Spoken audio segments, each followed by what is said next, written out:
one of the legendary venues in sports, Candlestick Park. On an ideal September night, temperature 67. And just a few moments ago, the greatest wide receiver of all time, Jerry Rice. One more round of applause here. Jerry receiving his Pro Football Hall of Fame ring at a ceremony here at Candlestick before the game. He'll receive his 49ers Hall of Fame honor at halftime. And some of the greats who part of Jerry's career, like Joe Montana, Dwight Clark, who's also a member of the 49ers Hall of Fame, and the man who was the architect of it all is the owner, Eddie DeBartolo Jr., on hand. So a special night for the home opener 2010 for the Niners. Mike, with the presence of Jerry Rice, this crowd is all lathered up tonight. This is an old 49er crowd ready to rock. Yes. They will retire Jerry's number at halftime. We'll see Frank Gore and the 49er offense first. New Orleans won the toss, defers the option to the second half. Thomas Morstead kicks to Delaney Walker. Off we go from Candlestick. Walker from the 1. Up the middle return. Flag down as Walker breaks to the outside.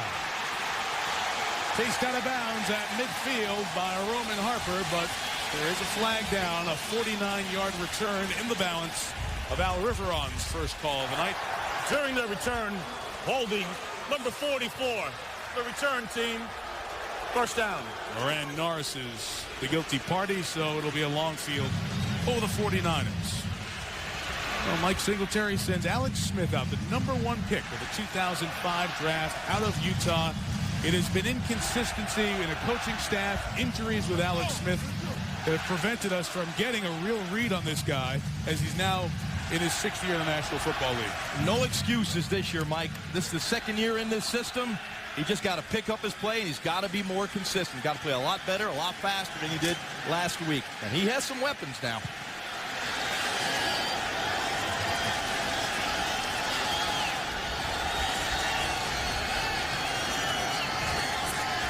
Drive of the night starts at the 10. Here's Frank Gore with nowhere to go. Alex Brown stops him after a gain of about a half yard. So Frank Gore is the running back. He's the workhorse. He's been over 1,000 yards 4 straight seasons. You know, Brian Westbrook's here.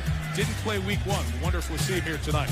Vernon Davis, the tight end, stretches the field. He's become a leader. Crabtree, first-round pick last year, and Morgan on the outside. Now, up front, we got some issues. Joe Staley, the left tackle, only guy in the same spot from last year. Upati, the left guard. Davis, the right tackle.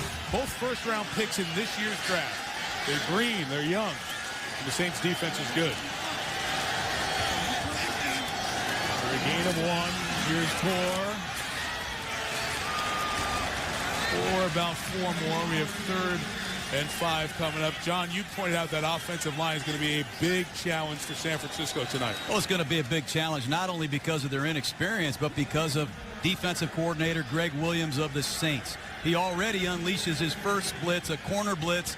The variety of fronts, blitzes, and looks that he's going to present to this young 49er offensive line is going to be a problem.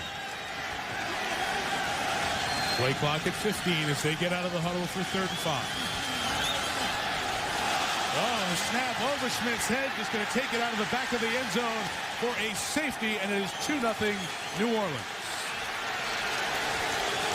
They lost their starting center, Eric Heitman, to a broken leg on August 9th.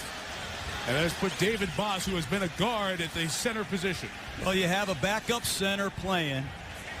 You have a blitz situation. You have to communicate all the protection terms. And the last thing you think about is snapping the football. Alex Smith has no chance. That one was on the 3rd story right there. But to evaluate Alex Smith, you'd like to see him play with some continuity around him. The plays come in on time and get a good snap. That's a horrible beginning for the 49ers. David Boss is that center in his 6th year out of Michigan. He started all over the offensive line, but Alex Smith had no hope. Yeah, that's just inexcusable. We could talk about all the wonderful things the Saints do on defense and give you different looks and create doubt in your mind, and the center's got to make those calls. But at the end of the day, you got to snap the ball to your quarterback, not 12 feet over his head. That's well, just a tough start. You get a holding call on the opening kickoff, which really Costs you about 30 yards in field position. You gain nothing on an early down run. You snap the football over your quarterback's head. The 49ers have got to pick it up in a hurry when you're playing the defending world champions, Jaws. And this is symptomatic, John, of their game last week in Seattle, where the wounds are self-inflicted. You guys are right. The guys with the fleur-de-lis on their helmet like Reggie Bush don't need help. And they have been helped on the first 4 plays of this one. This is a free kick. So usually put your punt team back, and Bush and Lance Moore set to receive Andy Lee's punt. Very good kicker. Be real careful here with Bush. Not a great kick at all. 35 yards, unless it was intentionally short. Heath Evans took it over midfield and into Niner territory at the 47-yard line. So great field position for the 28th quarterback to be the winning starter in the Super Bowl. Drew Brees, the MVP of Super Bowl 44. You saw that number at 70.6%. Best completion percentage in NFL history last year. Like, some guys can't complete 70% of their passes against air. That's a remarkable accomplishment.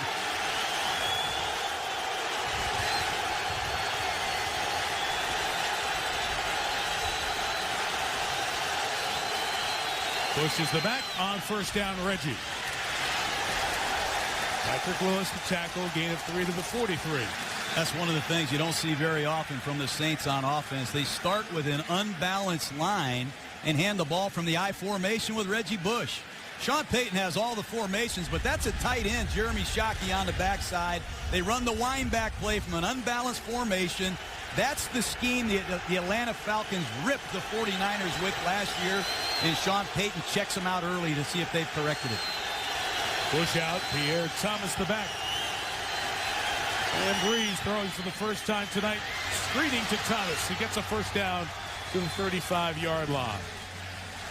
Keo Spikes made the tackle. Go through that offense with Bush and Thomas interchangeable in the backfield. You can put up starting lineups for these guys. If you're an eligible receiver, you're going to see the ball. And the guys up front do a terrific job with Shockey, Colston, and Henderson catching, especially 77 Carl Nix, 73 Jari Evans. You're going to take your eye off the ball tonight. Watch those guards. Maybe the best pair in the league. Paving some space for Thomas to gain 4 yards to the 31-yard line. And you see the New Orleans Saints with a great tempo on offense. They're out of the huddle. They're up and at you with 25 to 28 seconds almost every snap. They're relentless in the way they come at you. A lot of different personnel groupings, quick counts. Drew Brees, he runs the show. And 2 tight ends, 2 receivers, and 1 back. And Thomas, one of those tight ends, stays into block. And Brees has time and gets it to Thomas, who's the last resort, and gets him within a yard of the first down. That's the one attribute that Drew Brees has that very few quarterbacks have, the ability to keep the play alive. Do not panic. Off the play action fake, they're looking for the deep cross. It is not there. Keeps himself alive. Avoids Manny Lawson, checks the ball down, positive play. That's that awkward delivery you talked about in the pregame, Jaws. Drew Brees has great poise in the pocket. He knows where all 5 eligibles are all the time.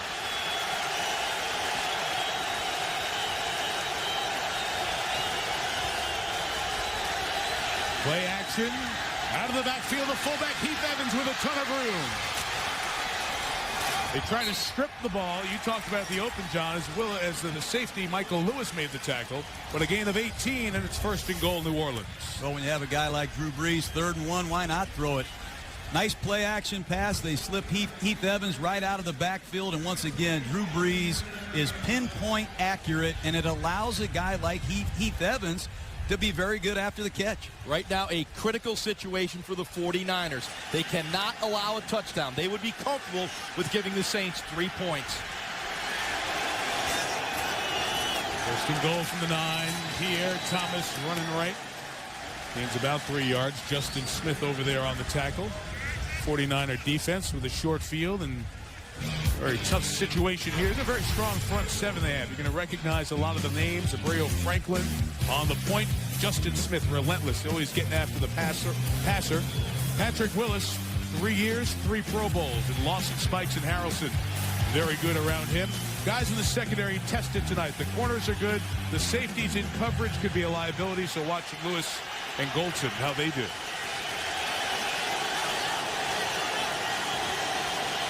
Bush is in the backfield on 2nd and goal. 4 options for Breeze. It's Reggie. It's touchdown, New Orleans. Pass Patrick Willis, so Reggie Bush gets on the board, and New Orleans leads 8-0. That is a halfback choice route. Nobody could run this better than Reggie Bush. Runs it one-on-one here with Patrick Willis. Sticks him to the outside, beat him bad to the inside.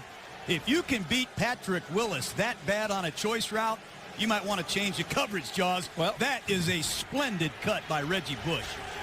And what did Patrick Willis tell us yesterday? He's going to try to force him to the outside. He knows he wants to go inside. Bush got to the inside. Garrett Hartley adds the extra point, so 2 possessions. The Niners with a safety and the error in the short field. And Reggie Bush this week gave back the Heisman Trophy. Continues to play at a great level for the Saints with a touchdown. ESPN's Monday Night Football is brought to you by Robin Hood. Own the unrated director's cut on Blu-ray and DVD tomorrow. Mercedes-Benz, located on the web at MBUSA.com and NFL.com. Play the all-new NFL.com fantasy game with video today. Hundreds of great unique pictures in the San Francisco area. This is one you've seen before, perhaps. Painted Ladies. Those Victorian houses that were built in the 1890s with the modern skyscrapers in the background. Reggie Bush and the Saints been so good on opening drives throughout last season, and they scored on the opening drive of both halves of Game 1 and the first half of Game 2 in 2010.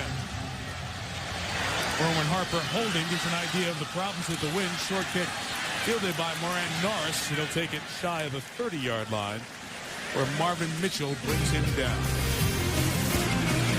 Great start for Sean Payton. Grew up in the Bay Area early on in his life. His team up 9-0.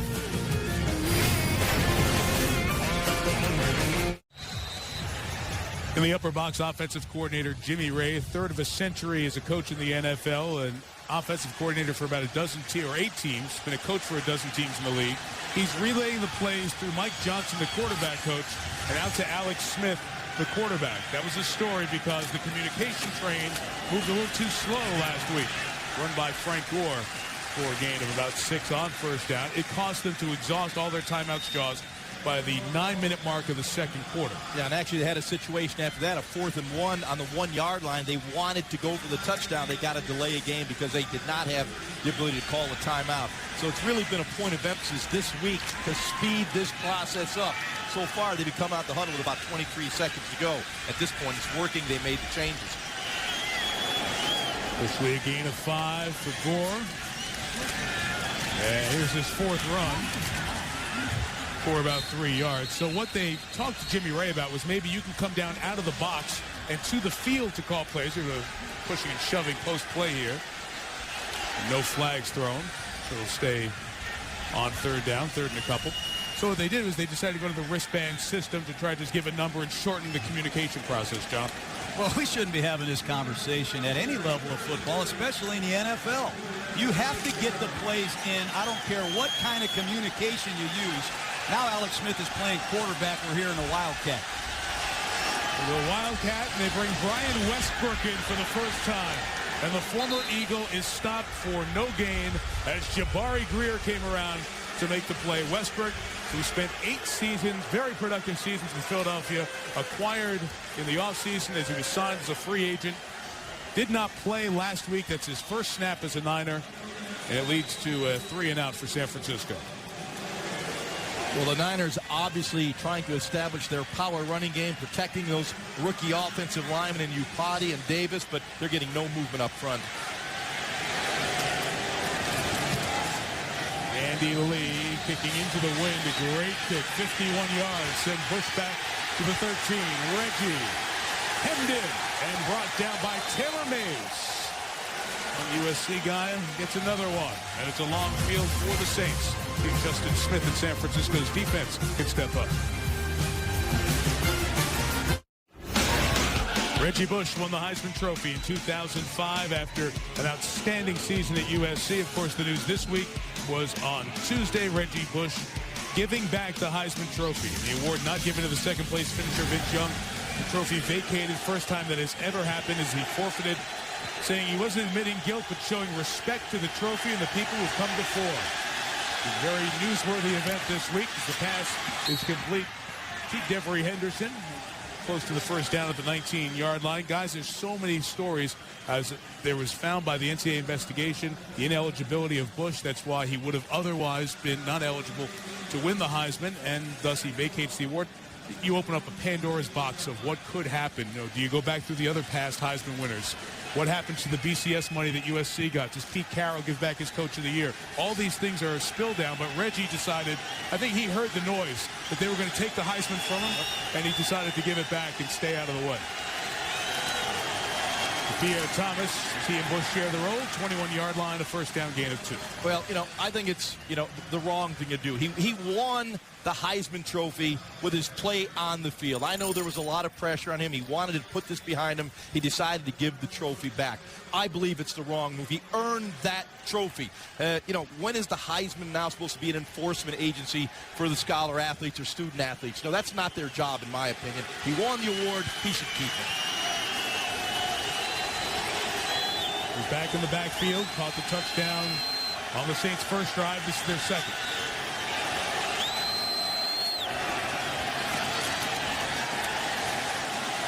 Gain of a yard. I'll disagree with Ron on the Reggie Bush Heisman deal. I didn't like it at all. I think it's a little ridiculous. Hopefully they just leave him alone, let him get on with his career. It's a shame if you ask me. Penalty marker on the play. Here's Al Riveron. There is no foul on the play for holding. Second down.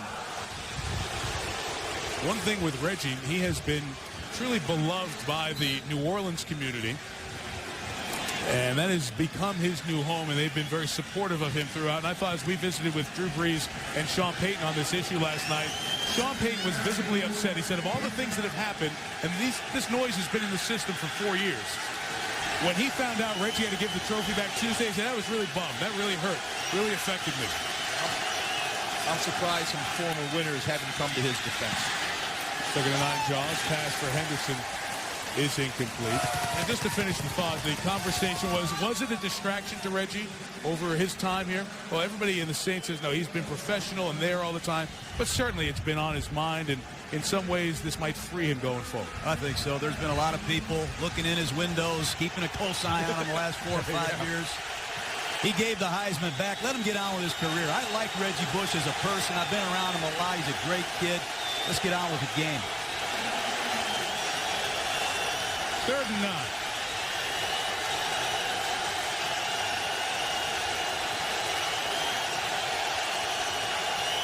Patrick Willis changing it, bringing the heat for the Niners as Brees throws for Shockey, covered by the safety Michael Lewis. And the Saints are stopped after one first down. Well, that's the second time I've seen Sean Payton trying to set Jeremy Shockey up against the 49ers safeties. This time it's Lewis. Take a look at Shockey, push into the corner. Lewis undercuts him. That's a matchup to keep an eye on. Sean Payton got after Lewis a few years ago when he was a member of the Philadelphia Eagles. I don't think he forgot that, Jaws. Thomas Morstead with the punt, 48 yards. Rookie Phillip Adams bringing it back for the Niners. And he was he brought down by contact from a New Orleans player? He didn't blow the whistle till late. In any case, it'll be Niners ball at the 45-yard line. A good field position. Let's see if the 49ers can do something with it. 7 undefeated teams in the NFL. 2 of them we'll see on Monday night. Aaron Rodgers and the Packers go to Chicago to take on Jay Cutler and the Bears. As good as it sounds, Packers-Bears at Soldier Field next Monday night from Chicago. Good field position for the Niners, trailing 9-0. First down throw for Smith. Flushed by the safety, Harper. And throws it away. Oh, it's hard to move the pocket. Hard to get a bootleg when they blitz the strong safety. And you're going to see Roman Harper, who had a great game last week. blitzing right off the edge right here. He's unaccounted for, and Alex does a wise thing here in getting rid of the football. But Greg Williams has already blitzed the corner. Now he blitzes the strong safety.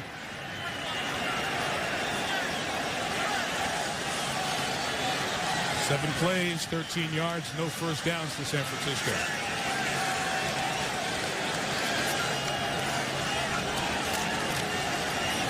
This is Josh Morgan. Got a good block and has a first down into New Orleans territory at the 39. Michael Crabtree, last year's first-round pick, through the block. Good way to negate pressure is get the ball out of the quarterback's hand quickly. Outstanding play call by Jimmy Ray on that one to get the ball on the perimeter. And Mike, as you said, as a wide receiver, you've got to be able to block. Michael Crabtree was outstanding.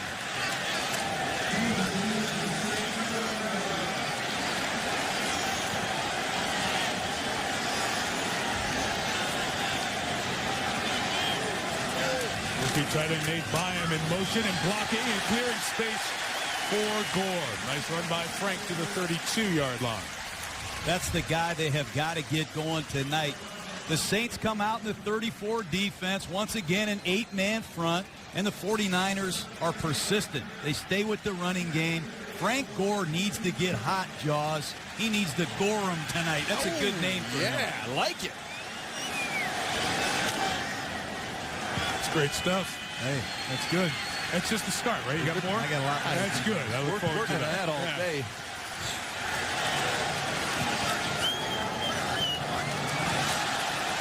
Change the cadence, brings a flag. Gore is brought down, but it'll be a first down in all likelihood for the Niners. But Alex Smith got him with the hard count right there.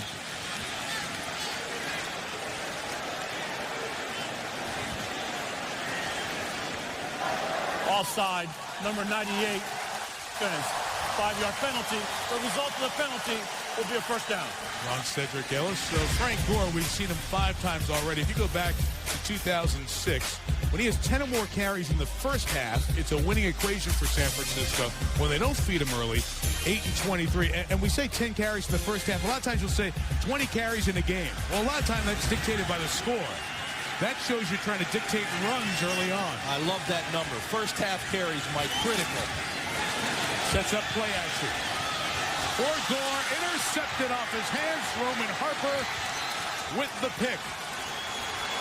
Talk about accuracy of a quarterback, unable to get it to Gore. And a turnover by the Niners with good field position. Romer Harper in the opportunistic Saints defense strikes again.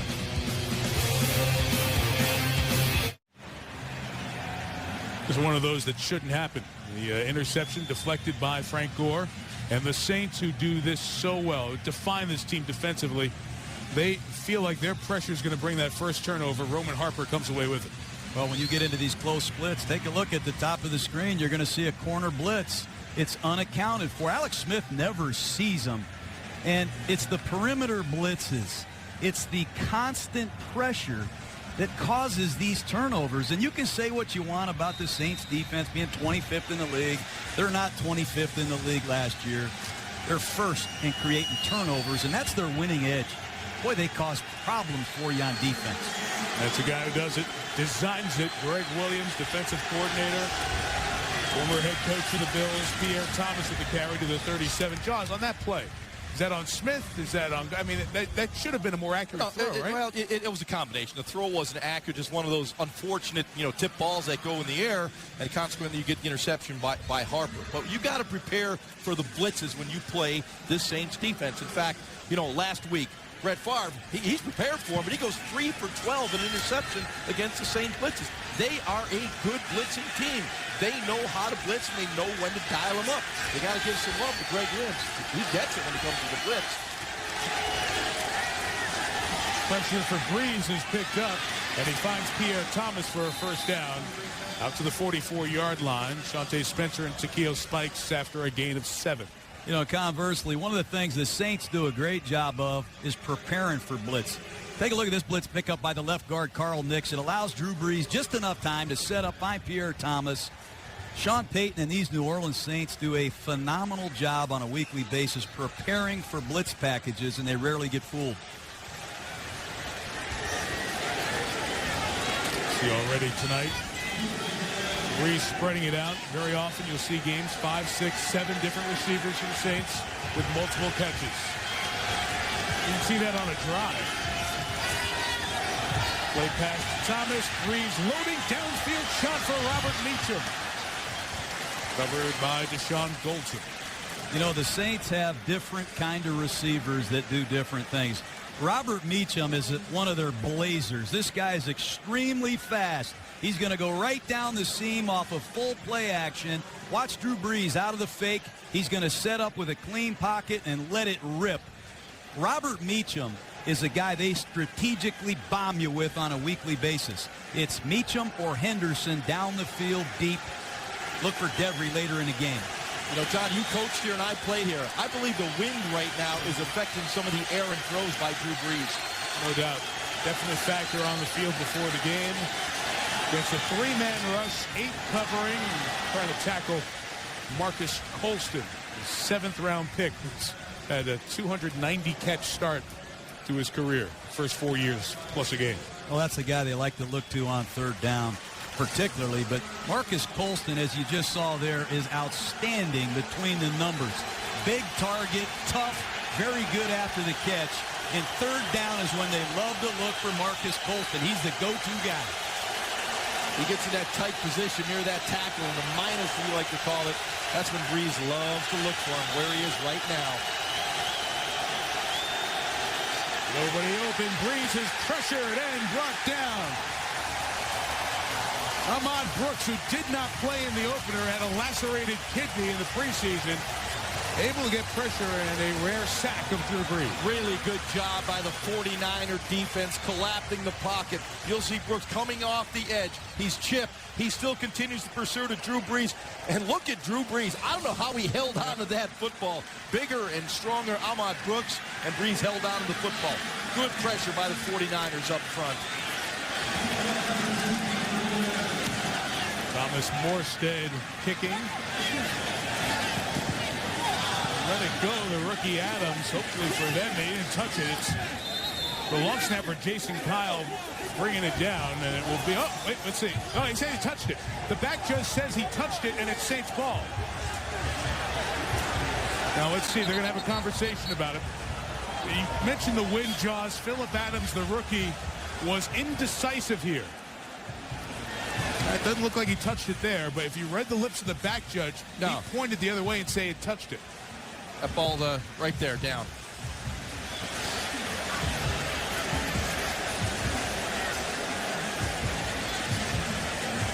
Clearly didn't touch him as you look at the replay. They are in conversation here. The Saints players are pointing as if they're going to get the ball. There's no doubt they're going to get the ball. I did not see the ball touch Phillip Adams. Now Riveron. It was determined the ball was touched by the receiving team, recovered by New Orleans. Therefore, first down New Orleans. So San Francisco will challenge to get the ball back. Just throw the flag. Here you go. Throw it. I mean, what are you looking at? Mike's going to hand the flag to the officials here. All right, John, down your soapbox. I know you have something to say now. I almost do it for him. So it looks like this will be San Francisco ball. Adams was indecisive, but didn't touch it. A review coming up.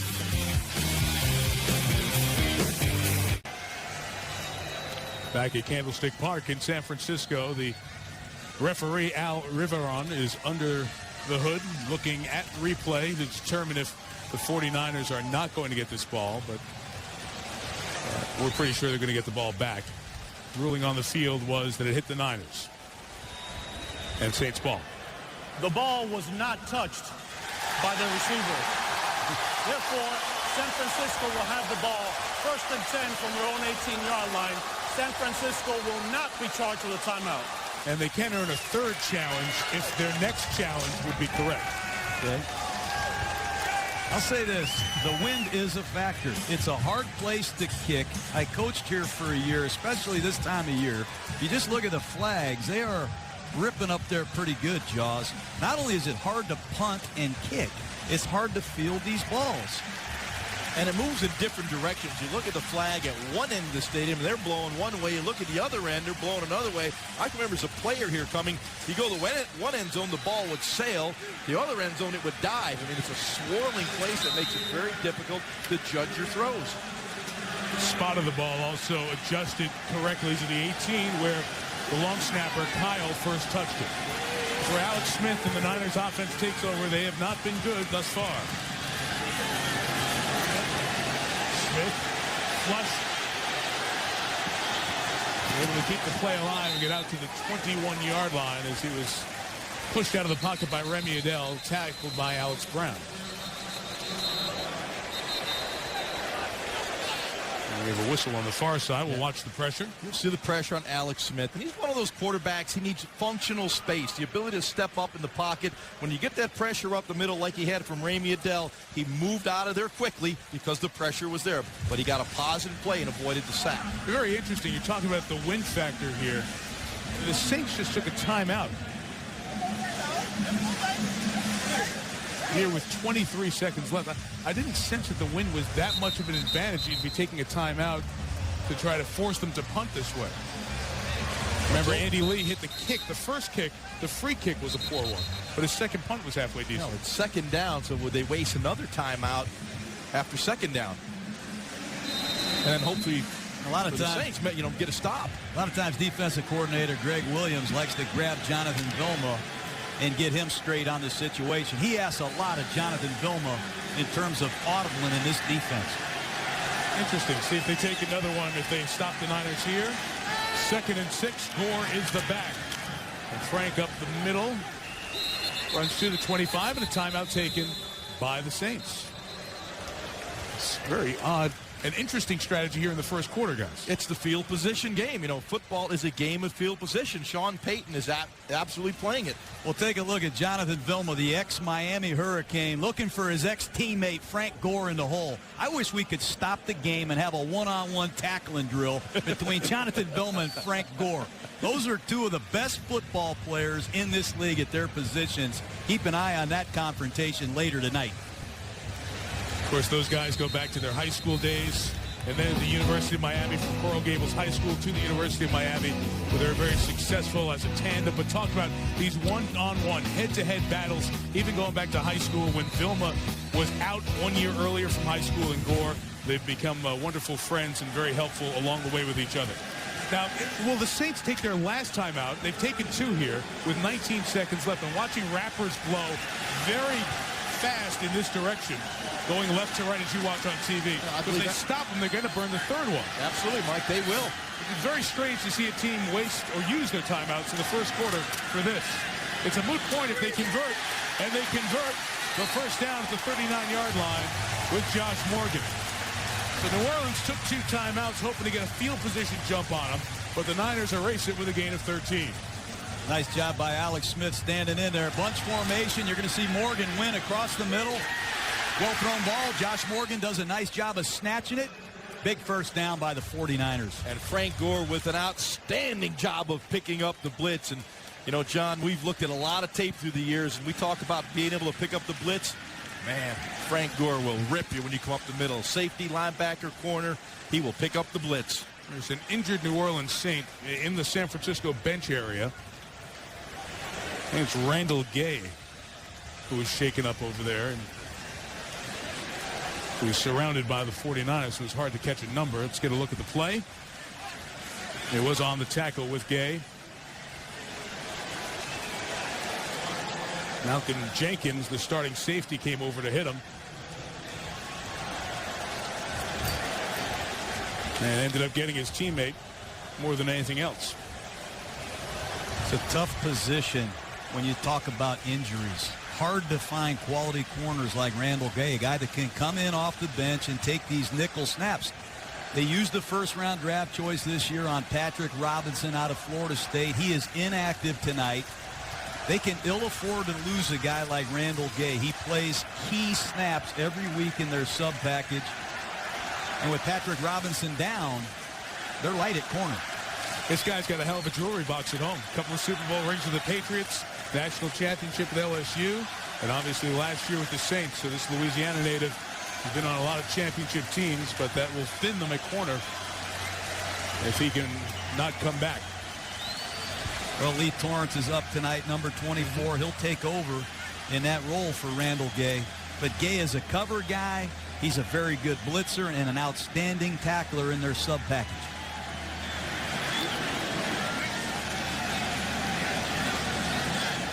Watch very closely. Obviously, with every player who gets an injury that is not obviously to an arm or a leg, and then they take the player's helmet away, which is always a sign of injury and guys not coming back. Very vigilant on concussions and watching players and their return with all the news and all the correct adjustments to the education of everyone in football over the last couple of years.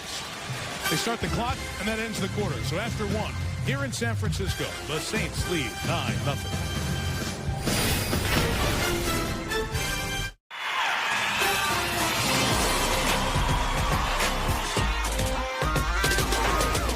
Monday Night Football, Candlestick Park. Sounds right. Makes a lot of sense. All those glory days of the Niners, and this is the place where we've had the most Monday Night Football games. 33rd time here tonight. 9-0, the defending champion New Orleans Saints with the lead. A safety and a touchdown in the first 5.5 of the first quarter. Alex Smith and the Niners from the 39. There's Nate Byam out of Pittsburgh, 6th-round rookie. Takes it out to the 45-yard line. You know, with defensive coordinator Greg Williams of the Saints defense, a lot of it, Jaws, is the illusion of pressure. It looks like Roman Harper's going to blitz from the line of scrimmage. Ball snapped, it's not a blitz. They do an excellent job disguising their coverages and their looks on a snap-by-snap basis. So far, Alex Smith has seen it for the most part. An illusion, I like that, man.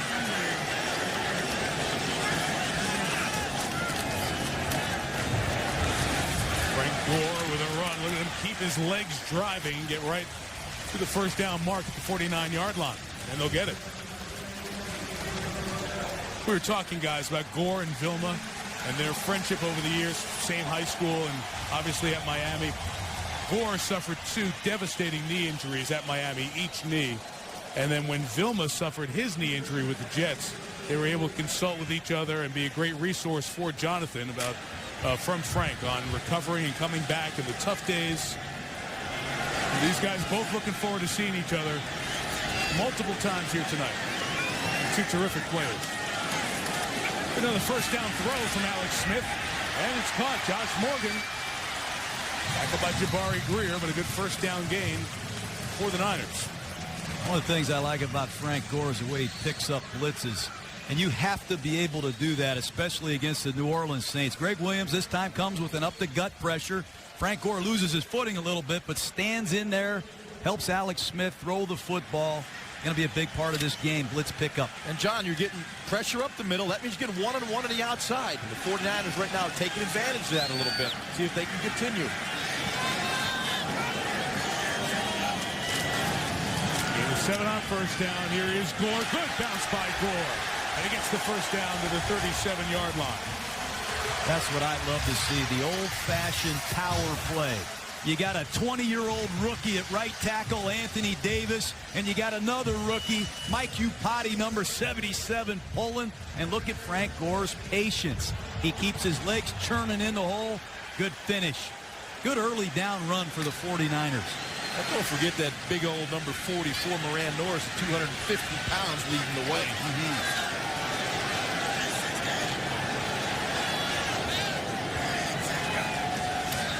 Another first down throw. Pressure picked up.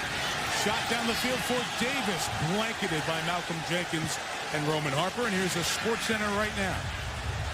All right, Michael, thank you. Speaking of corners that can blanket, Jets cornerback Darrelle Revis said a morning MRI revealed a strained left hamstring. He said he's likely to miss 1 to 2 games, but he still wouldn't rule himself out of Sunday's game in Miami against the Dolphins. And despite a couple of great games by Michael Vick, Eagles head coach Andy Reid said Kevin Kolb will be the starting quarterback for the Eagles in Jacksonville on Sunday. Mike, I don't know if Jaws knows anything about a quarterback issue in Philadelphia.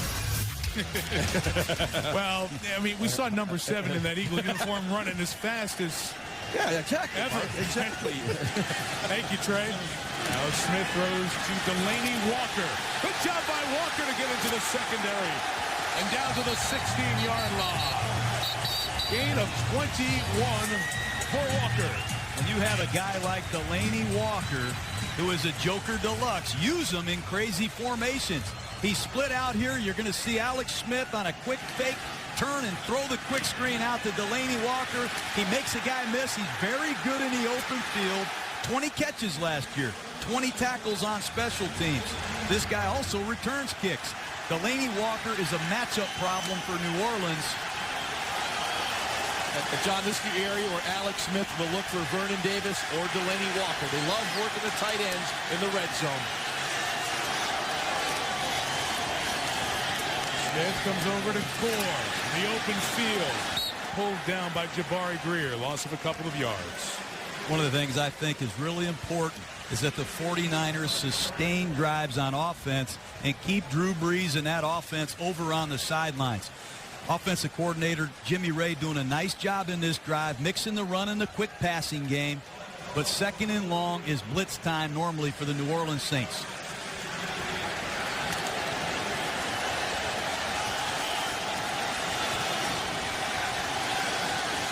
Although it is a coverage look pre-snap.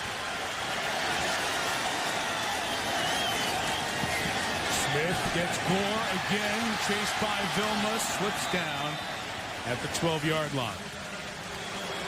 The Saints decide to come with a 3-man rush, dropping 8 into coverage. Alex Smith with the right choice, did not want to force the ball into coverage. You see the 3-man rush. Good job by the interior of the line.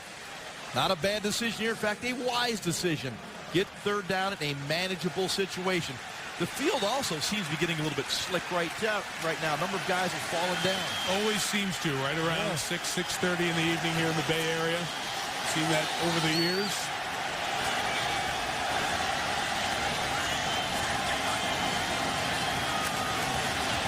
Smith to Gore. Hauled it in. Took it in. San Francisco touchdown. Well, John, you've been talking about that Gore-Vilma matchup. And we had Gore on Jonathan Vilma, and he got him. What a great play by Alex Smith. There's pressure off the left side. Alex uses his mobility to get free, keep it alive, makes an excellent throw to Frank Gore, and that guy Gore is an outstanding all-purpose back. Watch the pressure coming off the left side. Alex feels it, makes a perfect touch throw, and Frank Gore hurts the Saints with a big reception. Joe Nedney's extra point. Hunter Andy Lee holds, and it's a 2-point game. As bad as the Niners were early, what a great drive. A dozen plays, and Smith was 7 of 8 on that drive, including the touchdown pass to Gore. ESPN's Monday Night Football is brought to you by Scion. Test drive the all-new TC at your local Scion dealership. Find out more at Scion.com. Verizon, the official wireless service provider of the NFL. And ESPNShop.com. Get all of your official NFL sideline gear at ESPNShop.com. And everywhere you look, it's a great picture. Tonight's aerial coverage from the Bay Area is brought to you by DirecTV.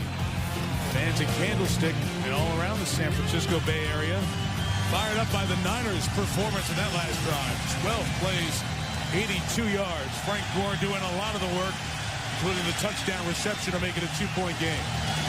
Certainly brought the crowd back into it. Joe Nedney kicks to Courtney Roby. And there's a little bit of that wind that Sean Payton was trying to play with those timeouts used on the other side of the quarter. Brees and the Saints take over at their own 20.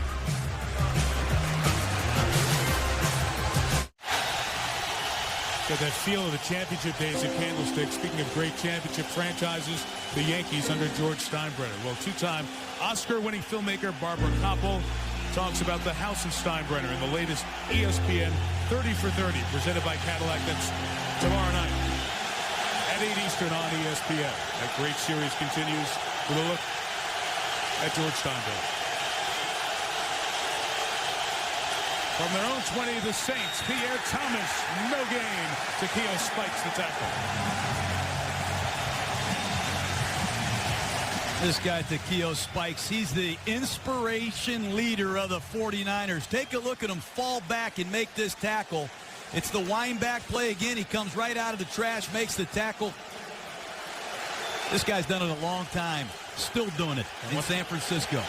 And the Saints, once again, showing that unbalanced line, John.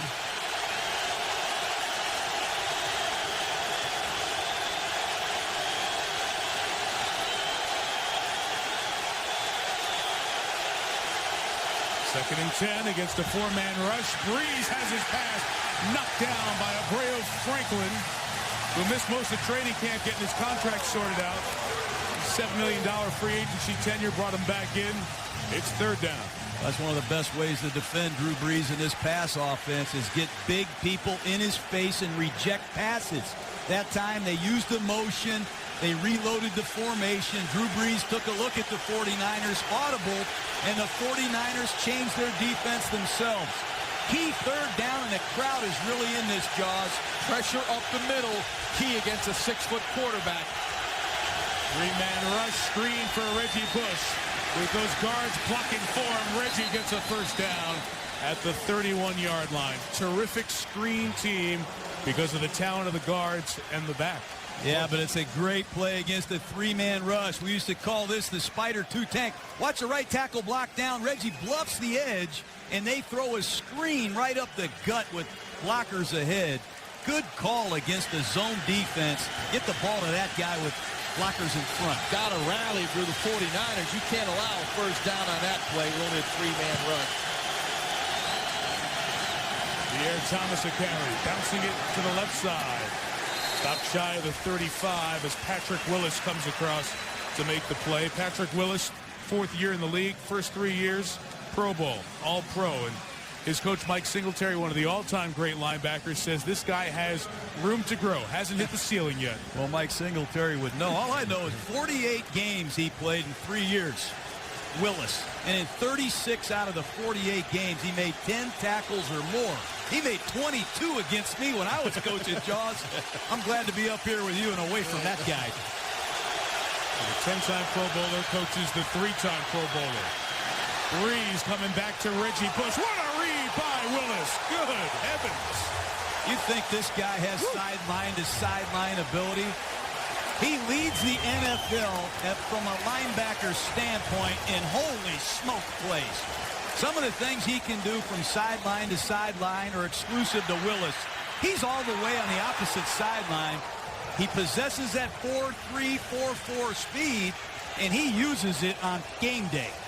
The Saints designing those plays, John, as you spoke about trying to get the big play, was not there.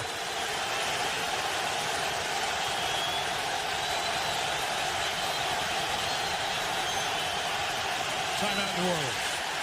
And now they have none left, which means for the next 5 minutes, if there's a play they'd like to challenge, they won't be able to challenge it. Saints out of timeouts.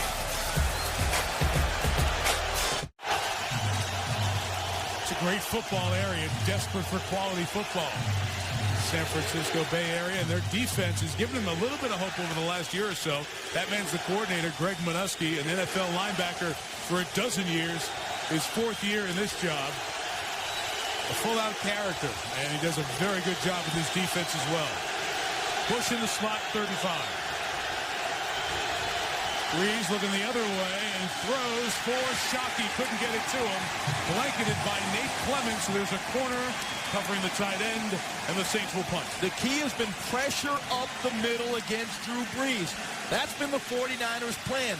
Not allow him to step up in the pocket. Yeah, but they want to get the jerk route inside. Watch the receiver come inside on a little option route. You see Lance Moore, they cover it perfectly. And Greg Minuski does an excellent job with this 4-deep, 3-under zone week in and week out. 54-yard punt by Morstead. Phillip Adams, the rookie, caught it cleanly. A return of a half dozen to the 16. The San Francisco survived the big early onslaught and punch from the Saints. Had a score in the last drive. Their defense is keeping them in. Now just down 2 here at home.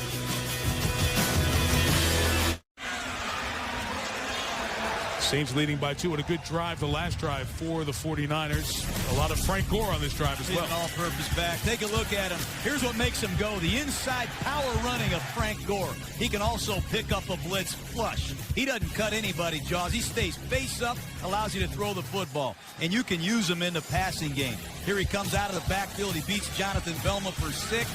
Frank Gore is doing it all. He'll tell you, I'm going to compete with and without the football. He'll do it all night. From the 12, here's Gore seeking the hole. Pulled back violently, too. That leg was trapped in a very awkward spot.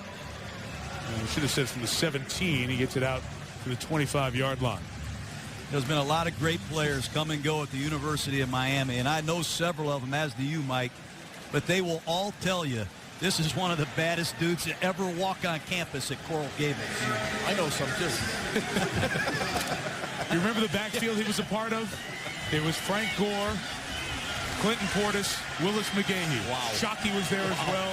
Vilma on defense. Bryant McKinney, Andre Johnson, one of the great talented teams, the 0-1 Canes. We have a whistle here. Pre-snap. False start, number 68. Offense, 5-yard penalty. Second down. But, you know, we asked the 49ers, what is your offense? What is your identity? Are you a spread team? Are you a running team? He says, hey, I went into the offensive line and I let them know what our identity is. It's the offensive line and 21. Frank Gore and this young offensive line are going to get it done and be the identity of this 49er offense. So far, so good. They've run the ball well and they've stayed with it.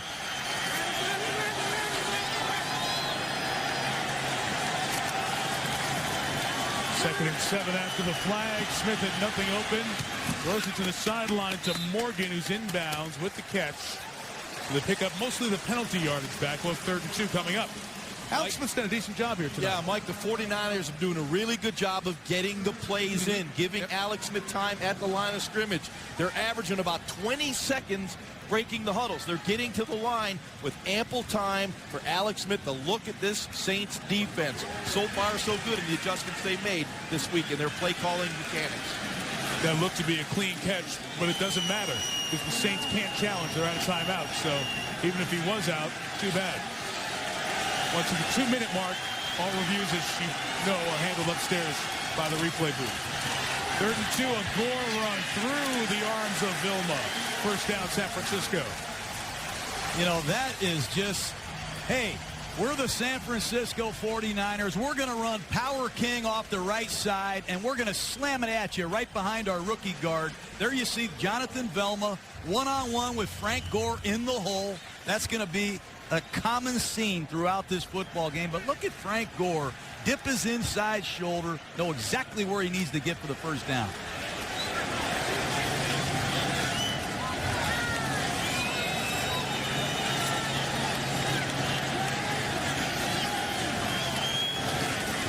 Did a good first down throw quarter. And they hit Moran Norris, making nice gains here on first down. Guys, I want to go back to what you just said. The Niners got off to a slow start last year. Sean Hill was the quarterback. They were a power running team. And then when Alex Smith took over the last half, essentially, of the year, they became more of a spread team. And that points to the question you just asked. What is your offensive identity? Well, what they did, they went to Alex Smith in the spread because that's where he was most comfortable. I believe with this offense now, the young offensive line, they need to become a power running team, a sledgehammer team with Frank Gore. Gore got a good block from Norris, but he couldn't squeeze out the hole to the left. 3rd and 3 coming up. Well, I don't think it's real hard to say what the 49ers want to do. They went out and drafted 2 big linemen in the first round. The 49ers have 3 first-round draft choices on this offensive line, 2 second-round draft choices, and arguably one of the best runners in all of football. They're going to stay with the run in 2010. I can assure you of that. Mike Iupati, the left guard. Anthony Davis, the right tackle. Those young players on the line.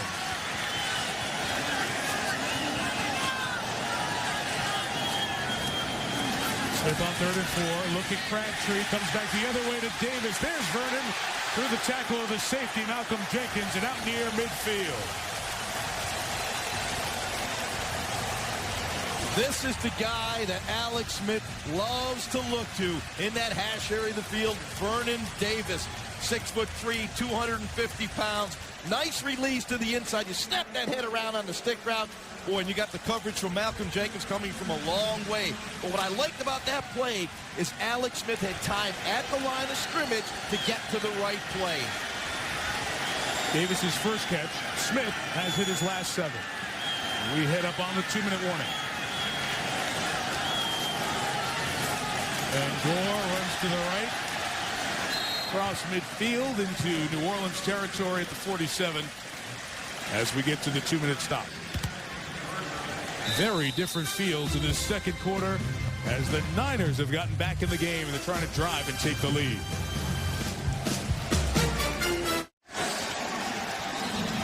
Chris Berman has the Toyota halftime show coming up. Fastest 3 minutes take us back through yesterday's best stuff.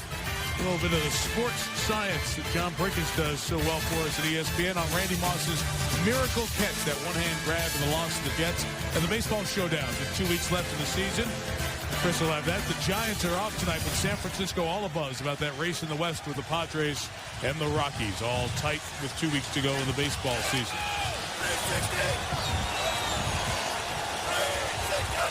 Niners have all their timeouts. Flag down for Saints offside. Don't need it. Morgan with the catch. Josh is going to be brought down to 31. He got up off that knee, so it's the full gain of 16. Well, it's going to be offsides against the Saints. Offside, number 69. Defense. That penalty is declined. The result of the play is a first down. But New Orleans jumps into the Bear defense. They bring pressure. It's man-to-man coverage. And Alex Smith sets up with good protection, throws a good 12-yard hook. Good anticipation to Josh Morgan. This 49er offense has had the ball for over 10 minutes in the second quarter. And that is going to be a winning edge if they can keep this thing up, Jaws. Couldn't agree more. From the 32, Gore bouncing to the outside. And Gore inside the 15, running hard. Frank Gore down to the 12, a gain of 20. Jerry Rice is happy about that. This crowd is into the game right now. Frank Gore and his offensive line have up. It's a power play again. They're running off the right side of this 49er offensive line behind Anthony Davis. And Frank Gore is feeling it right now. 13 carries, 71 yards. Rice's number will be retired at halftime. A lot of the Niner greats are down at this end zone where Jerry used to celebrate quite often. Smith blocked by Delaney Walker. Good spin. He lost the football. And the Saints recover at the 2. Malcolm Jenkins. Tracy Porter and Jonathan Vilma combined to knock it out from Walker, and a killer turnover for San Francisco. Sometimes you just try to do too much. You love the effort by Delaney Walker coming back to the inside on the stop route. Boy, but you got to protect that ball. Guys like Vilma, they are going to knock the ball away. They're going to punch it out. You see Vilma right there swipe that ball out of the hands of Delaney Walker. The New Orleans Saints, they do that as well as any team in football. 39 turnovers last year. Jonathan Vilma, the ringleader of this defense. Critical mistake by Delaney Walker. So it's a couple of turnovers, the interception by Roman Harper, that fumble, and then the snap over Alex Smith's head. A lot of mistakes here for the Niners. Saints have no timeouts. Pierre Thomas runs it forward to the 7. Mike Singletary and the 49ers will take a timeout. They have all 3 with 53 seconds left. You know, I go watch the New Orleans Saints practice, and these defensive players run to the football, and they strip it away, and they strip it away every play at practice, almost to the point of irritation. And Jonathan Vilma, Greg Williams, this entire defense practice pays off. Well, you talk about aggression with the offense, and it's the mindset that they create on the defensive side that fits hand in glove with what the offensive philosophy is. Now, you go play for the New Orleans Saints, for that guy, you're going to become more aggressive. You will become nastier, and you will not back down. I was around this guy for 3 days at training camp. I felt like a lot better dude when I left. Well, Greg says if he wasn't a football coach, he'd be a prison warden. So that kind of tells you the mentality that he has. He's a tough guy. Jonathan Vilma, who is the quarterback of that defense, came up with the key play there. Now the Niners are trying to force the Saints to punt. Pierre Thomas got out of the arm tackle of Abreu Franklin. They'll take their second time out here with 46 seconds remaining. When was the last time you saw a defense play the New Orleans Saints with this kind of confidence? A lot of times you would just want to get into the locker room and get on with the game. Yeah, but it's interesting. Greg Minuski, when he spoke to us on Saturday, didn't you sense that air of confidence that he felt if we play, quote-unquote, Niner football, we can slow this juggernaut of the Saints down. And he wasn't just a bravado. He felt he had a pretty good type on the offense of the Saints. So far, they're playing that way. And this is also the direction Sean Payton was trying to burn timeouts because of the wind. While there is always that candlestick swirling effect, as you see this odd shape, not a symmetrical ballpark because of its baseball/football configuration. The winds do swirl, but we've seen paper wrappers blowing in this direction, left to right. So it's against the wind, essentially, if they have to punt. And it's clearly affected Drew Brees. They'll throw on 3rd and 6. Here is Brees throwing punt. Is it inbounds? They say yes. At the 19 for the first down for Devery Henderson. And that's a gutty play call right there by the New Orleans Saints. Backed up in your end zone in this wind. Good throw to Devery. See if he gets them both in. Very close. Probably worth stopping upstairs to look at. We'll watch to see if they got it in. Got it in. Definitely got it in from that angle.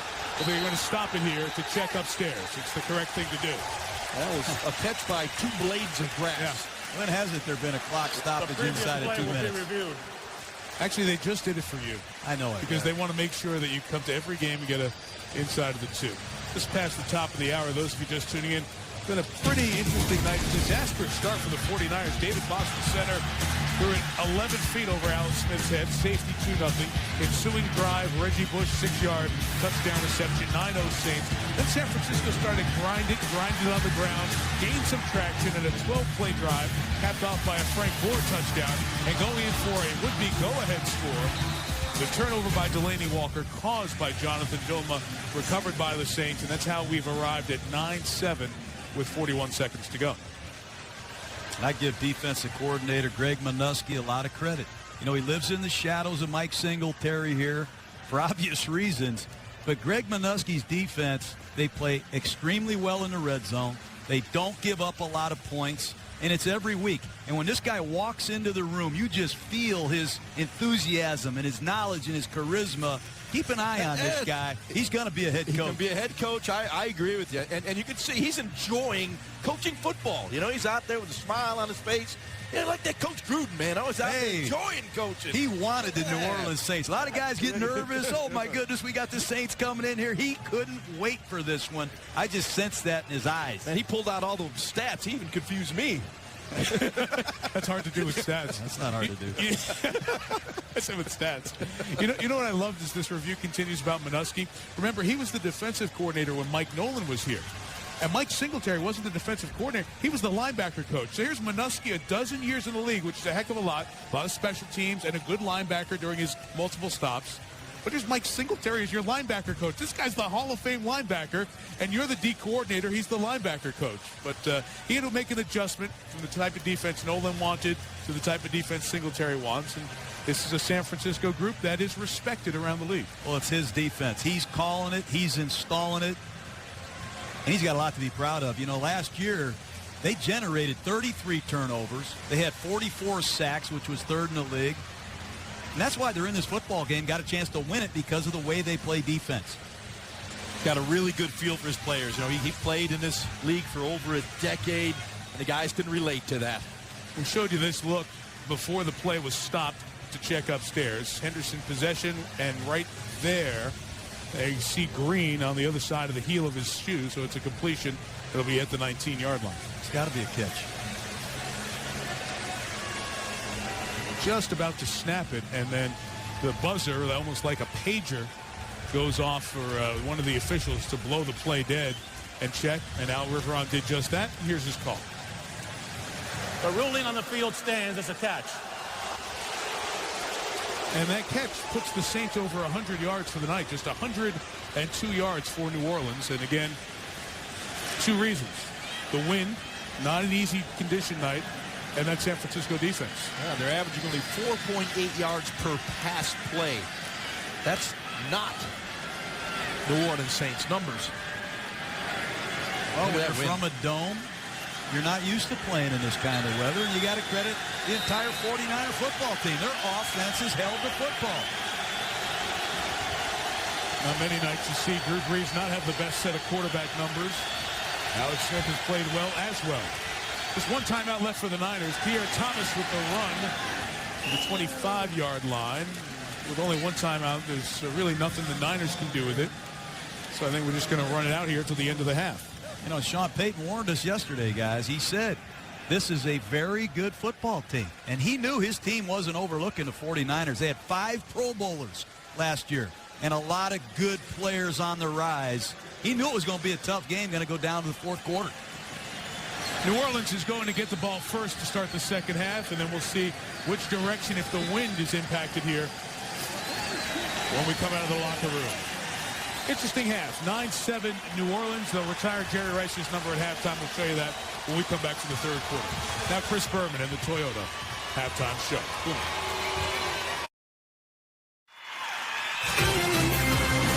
At halftime here in San Francisco, Jerry Rice's number 80 retired. He thanked the fans, the family, the great teammates, and then one of the men who made the whole era possible. Appreciate that.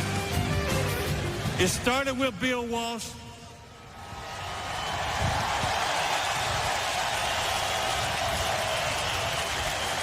And I think it's only appropriate that it ends with Bill Walsh. What I want you guys to do every time I stepped on the football field, right after the national anthem, I would raise my finger. The finger that's closest to the thumb. I want everybody to do that for Bill Walsh.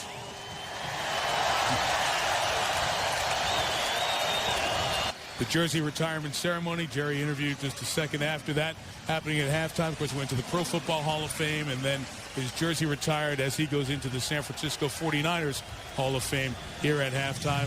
The array of talent, Montana, Young, Clark, Lott, just a special evening here at Candlestick. Unbelievable. Yeah. Seeing Eddie DeBartolo standing right behind him, the mastermind of all of it. But Jerry Rice had a chance to coach him. I saw him when he was 28. I saw him when he was 38 as a football player. There'll never be another one like that. Well, I just wish I had the pleasure to play with a guy like that. Wow, what a terrific receiver. And boy, what a cast of characters here. All these Hall of Famers. I'm getting goosebumps. The greatest of all time in terms of wide receivers, Jerry Rice. The year of honors for Rice continuing here. Very appropriate that he brought up the name of the late Bill Walsh as we are at Bill Walsh Field at Candlestick Park here in San Francisco, where living up to reputation. Good game, defending champs on this field. Windy night in San Francisco. A challenge. Deep kickoff with the help of the wind. Courtney Roby will bring it out. And he's not going to get to the 20. He's brought down at the 14-yard line by Dominique Ziegler. Here's Michelle Tafoya. Hey, I talked with Sean Payton on the way into the locker room. He did acknowledge that the wind affected a couple of Drew Brees throws. They're trying to be smart with this wind down here, both with it and into it. As far as the pressure up the middle on Brees, that was one of the big adjustments they were going to make at halftime, the Saints. They want to adjust that protection, maybe changing from man to gap on passing downs, guys. Okay, Michelle, thanks. A little bit of the look at the impact of the numbers with the wind against the wind combined both teams. New Orleans going into the wind here as we start this third quarter. And Brees jumps it for Shockey. In the middle, Shockey gets to the 36. The ball comes out, ruled after he was down. So it's a gain of 20. And Drew Brees struggled with his action in that first half with the wind howling. I mean, these are easy throws for Drew Brees. He does not miss these kinds of throws. This is like dropping quarters in a toll basket for him. We go quickly, and Bush is stopped, loss of a yard, as Manny Lawson on the edge makes the play. Well, you see the New Orleans Saints, when they get a big play on offense, they love to jump the ball and go with their no-huddle offense. They're trying to stay with the running game in these windy conditions. And sometimes you play right into this 49ers strength. They are very good against the run on defense. They're one of the top 5 in football.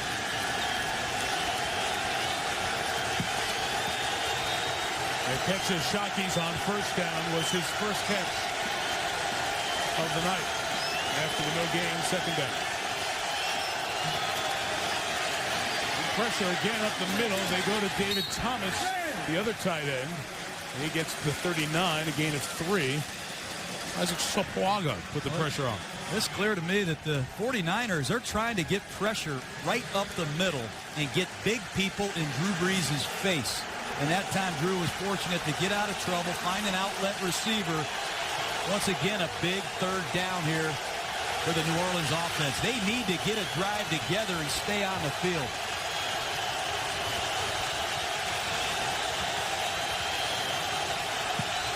Saints had 12 on the, or Niners had 12 on the field, but they clear it. Brees takes the shot to the side and is caught by Colston. Who else on third down? First down into Saints territory. When Marcus Colston lines up wide, he does an outstanding job of beating the coverage early. Here on Terrell Brown, good stick to the inside. Just enough separation for Brees to squeeze that ball in there before the safety can get over the top. That's the accuracy that quarterbacks love to have. Just get that little window, Drew will squeeze it in. Second grab of the night for Colston. Takes the Saints into Niners territory.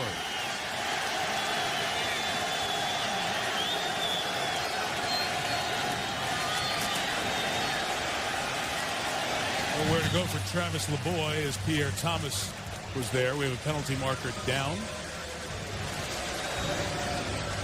Holding on the New Orleans Saints. Holding, number 73. Offense, 10-yard penalty. With 3 first down. As Jari Evans. We saw the Saints in the second half of the opener against Minnesota be able to run the ball. They did not run it very effectively in the first half here tonight as you look at the first half stats. No, I never wanted to play a team like the 49ers who were coming off a very tough outing. You know they have a lot of pride and good players. I was always leery about playing a good team who's just coming off a bad outing. Pierre Thomas and Reggie Bush in there together. And Brees uses the middle of the field for Shockey. What a well-designed play. And what a good tackle by Navarro Bowman, the rookie linebacker from Penn State. This is a trickery screen they ran last year against the Patriots. It's a 34 front beater. They're going to fake a screen here, and then leak David Thomas on a fake double screen. Tight end check middle. Brilliant execution. You can only run that against a 3-4 defense. Nice job by Jeremy Shockey delaying. Drew Brees saw the throw.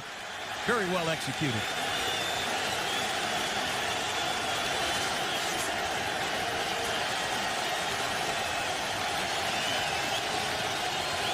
Second and 7, pressure. Willis untouched. He brings down Brees. There is no doubt the 49ers felt they had to get pressure up the middle on Drew Brees. Getting after Carl Nicks, Jonathan Goodwin, and Jari Evans inside. You'll see the inside. Here comes Willis right up the gut. A little seam there between that guard center, that A gap, wide open. And he timed it beautifully, did not allow the Saints offensive lineman to adjust. You saw Jonathan Goodwin's head between his legs, the center. I don't think he ever saw Willis. Timely blitz by Patrick Willis. Brees was only sacked 20 times all last year. Third and long. Screen, Pierre Thomas. Justin Smith chasing from behind. Big run up by Reggie Smith. The third-round draft pick a couple of years ago out of Oklahoma. They keep him shy of a first down, and New Orleans will punt. But you don't often see guys like Justin Smith, 295-pound defensive ends, making plays across the field on a screen.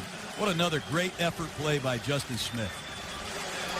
The wind has made catching punts a problem here tonight. Phillip Adams, the rookie for the 49ers, nearly made a mistake in the first half.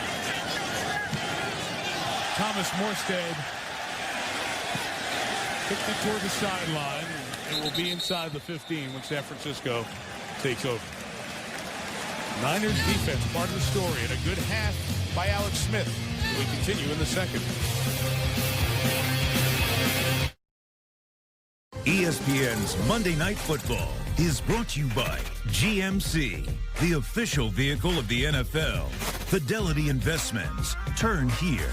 And NFLshop.com, where you can customize apparel the way you want it.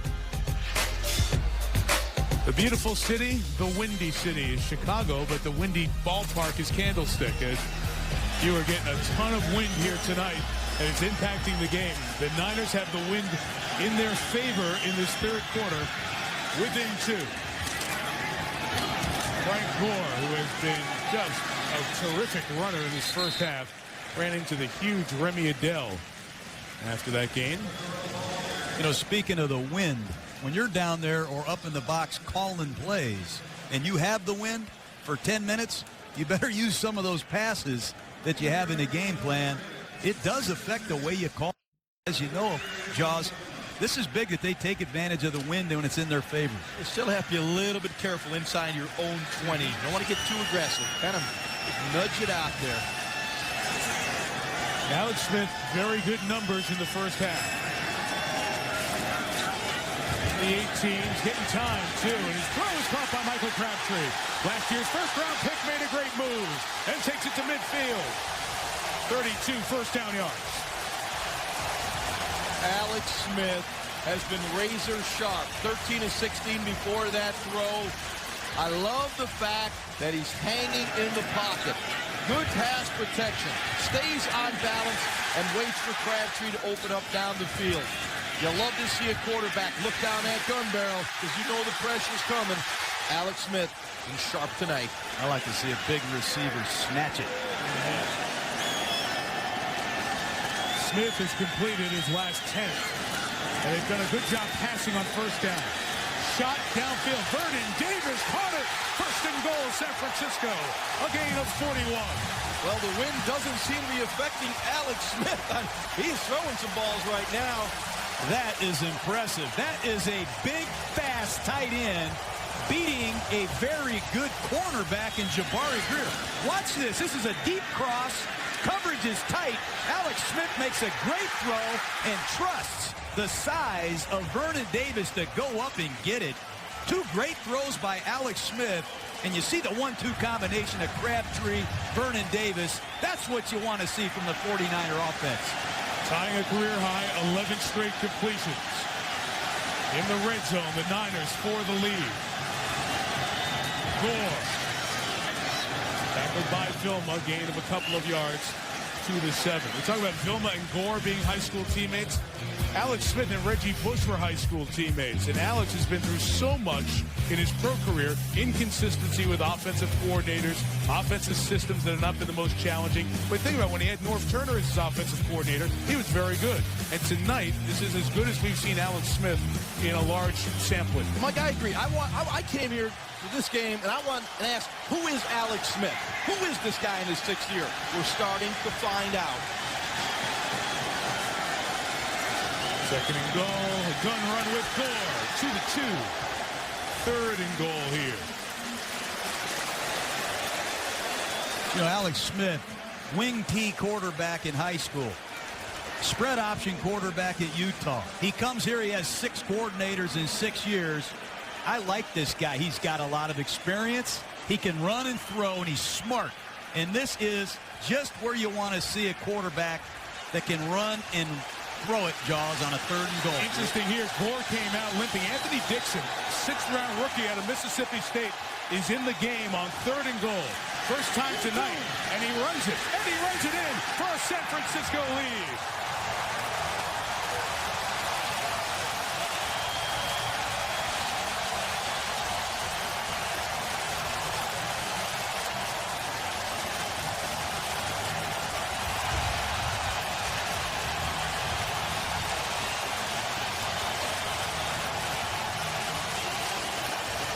How's that for confidence in your rookie left guard? Right behind youngster Mike Iupati on a little G lead off the left side. Good kick out by Moran Norris. That's a walk-in touchdown. Edney has to the extra point, 14-9. So you've never touched the ball in the NFL. It's your NFL debut. It's your first carry on Monday Night Football against the Super Bowl champs. After a good drive, Anthony Dixon pays it off with a touchdown.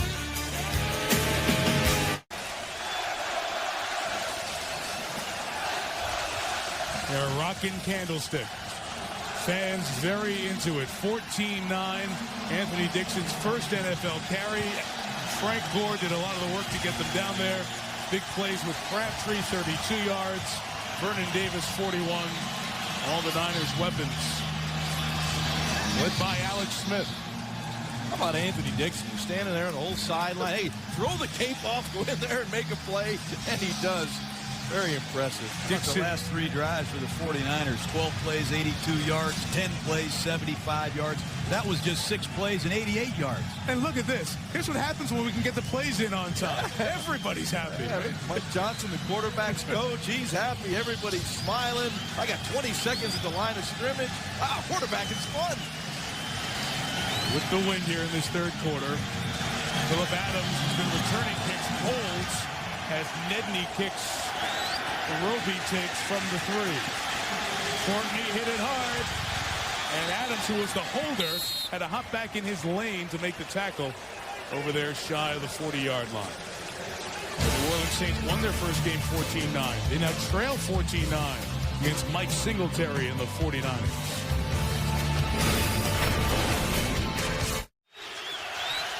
Well, as you look at the last slivers of sun on this Monday, we remind you about Saturday night in Boise, Idaho on national TV. Number 3, Boise State against Oregon State out of the Pac-10, presented by Southwest Airlines. College Game Day will be there as well on ESPN in the morning, and then in prime time on ABC, you'll see number 3 Boise State against Oregon State.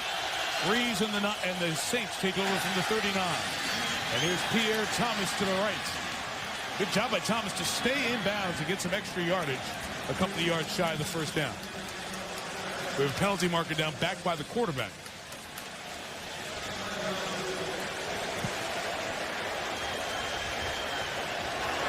Personal foul, roughing the passer, number 98, defense. The 15-yard penalty will be added to the end of the run. Automatic first down. Harris Harrelson called. Good call, helmet to helmet. He called every time. It's about the 5th different screen I've seen the Saints run tonight. That time they put Reggie in motion. They faked a quick bubble screen to the left. They threw the screen back to Pierre. That's the kind of mistakes that you cannot make against an offense like this. You know, the screen pass was invented by Ray Flaherty in 1937, but he never saw it run this many ways a long time later. Thomas running up the middle. Smith and Harrelson makes the tackle. What about the Saints offense in general here, guys? Because this is an offense that did score 2 against a good defense in Minnesota. Touchdowns. 1 here. Sean Payton's got a ton of plays, but they are not as dynamic as they were when they were hitting on all cylinders the end of last year so far.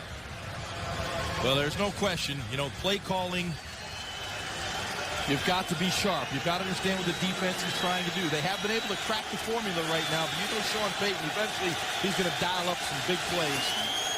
Number 34, it is Breeze throwing, and it's nearly intercepted by Manny Lawson, who did a nice job staying in coverage with David Thomas. You know, that's the matchup that the New Orleans Saints were looking for all week. They're trying to get their tight end one-on-one on a wheel route against Manny Lawson. Let me tell you about Manny Lawson. I saw this guy at the Combine a few years ago when he came out of NC State. He's the fastest big guy I've ever seen. This guy can cover grass. Excellent play by Manny Lawson. Might be in 4-down territory because of the wind. 3rd and 7.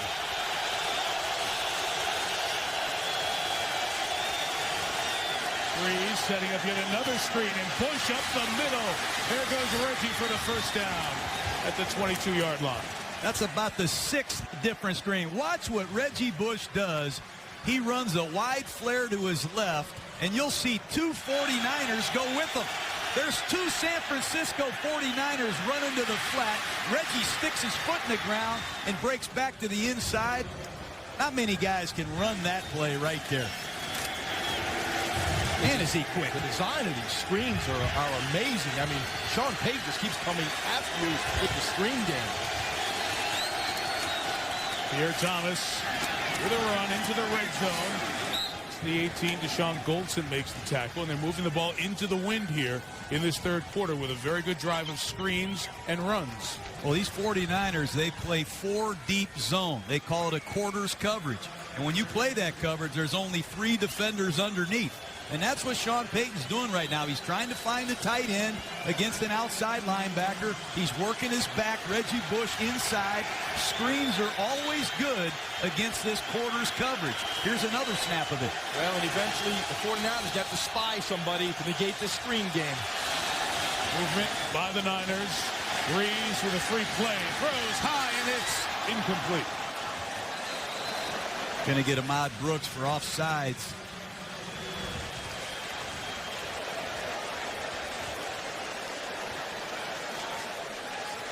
Offside, number 55.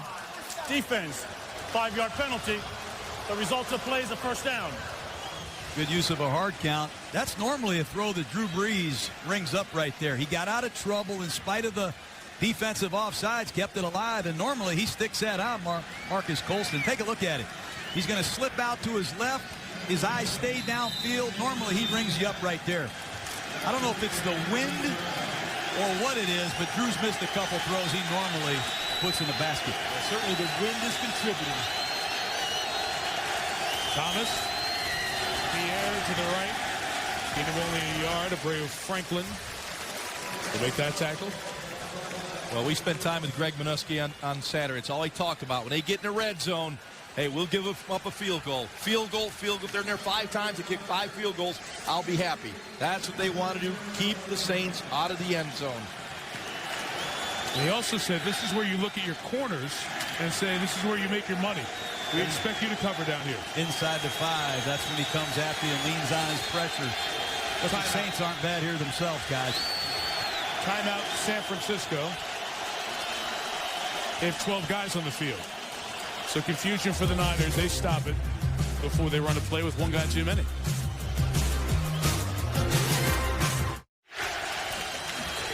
Two head coaches involved in a good one here. Sean Payton has ties to both San Francisco and Mike Singletary's Chicago Bears teams. He was born in San Francisco in the Bay Area, grew up going to 49ers games, then moved to Chicago and grew up rooting for the Bears and Singletary. Now opposing them here tonight, 2nd and 8 after the San Francisco call timeout. Breeze throws complete. It's the big target, Colston, who is right at the first down mark inside the 3. Just a little spot route to the 6'4" Colston. But Reggie Bush coming out of the backfield and the people that he occupies, it's going to open up the spot route. Watch Colston come right in behind him. Sean Payton doing a great job attacking his quarters. They went quick, and Reggie Bush's quickness negated by Deshaun Goldson. Great job coming in from his safety spot. Well, it was Deshaun Goldson who reacted slowly to Marcus Colston on a reception a moment ago, but he recovered right here and good penetration into the backfield and trips up Reggie Bush coming off that blitz from the corner. Boy, that's just a really good job of anticipating the play. A lot of personnel confusion. Takeo Spikes is out for the 49ers. The linebackers are right knee contusion, so the Niners will be shuffling personnel in and out, trying to get everybody lined up properly. 2nd and goal. It's a run with Bush to the edge. Willis meets him right around the 4. Mark it at the 3. That's Patrick Willis again. Once again, quarters coverage. You see Willis, number 52, scrape to the outside, get off a block, launch himself, make a good tackle in the open air against Reggie Bush. 3rd down inside the 5. This is where the 49ers like to play their full all-out blitz man coverage. I don't think you're going to see it here, John. I think they're going with their coverage scheme. Bush on Willis. Breeze surveys, throws for the touchdown underneath to David Thomas, the tight end. Marker down at the line of scrimmage. It looked like one of the Niners jumped offside. Yeah, they're going to get Manny Lawson jumping off sides for the 49ers. Offside, number 99, defense. The penalty will be declined. The result of the play is a touchdown. First point scored at this end going into the wind. It's 15-14 with 16 minutes left in the game. Sean Payton going to go for the extra point and 1, not for 2. David Thomas just on a little circle route out of the backfield. You know, Drew Brees does an excellent job. You wonder what's wrong with his Saints offense. What's wrong with his Saint offense? Nothing. Drew Brees answers a score with one of his own. That's too easy, though, John. That's an easy pitch catch right there. The 49ers did not bow their back. Garrett Hartley adds the extra point. Drew Brees brings the Saints down the field into the wind, and they take the lead as David Thomas brings in his 3rd career touchdown.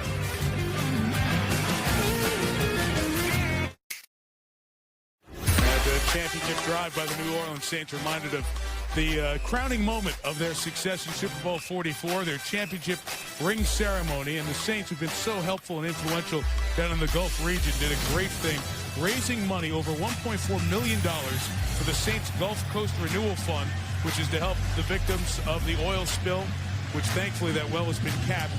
The entire organization promoted it and raised money with a raffle. I'll tell you the payoff of that in a second.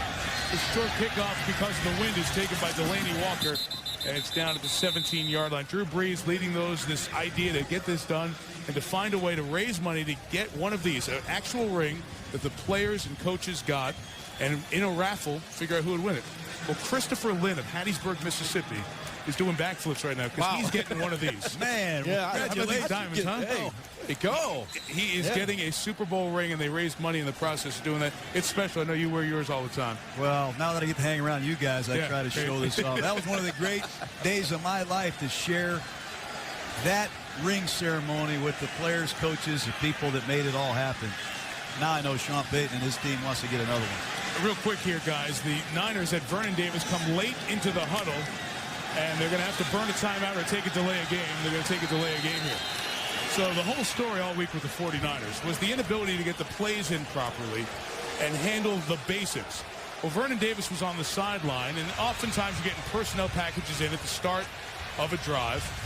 They got the huddle with 10. Davis came charging in off the sideline, but the play clock ran down, and they backed him up 5. Can't do that. It's inexcusable. That can't happen. So it's 1st and 15, and this is the last minute 40 that the Niners will have this gusting wind at their back. Alex Smith throws to Gore. And Shanley waited and waited and brought him down to 20. Get the penalty yard plus 2 back. And the 49ers go to a formation which Alex Smith feels very comfortable in. They go with that 5-wide look, empty backfield. Normally we see Greg Williams blitz that formation. He played coverage, and Alex Smith did a nice job of finding the open receiver, that being Frank Gore.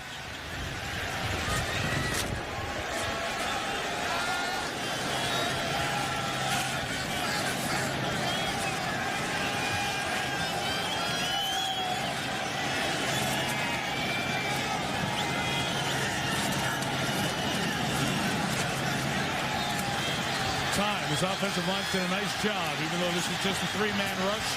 Smith kept the play alive and threw it away. We'll have 3rd down coming up.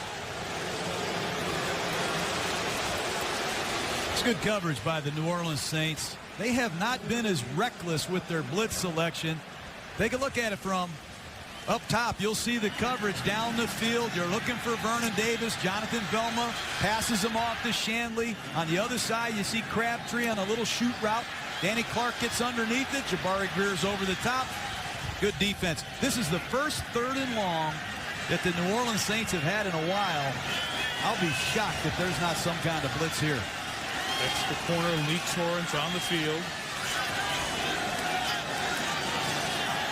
Niners trying to convert their 6th consecutive 3rd down.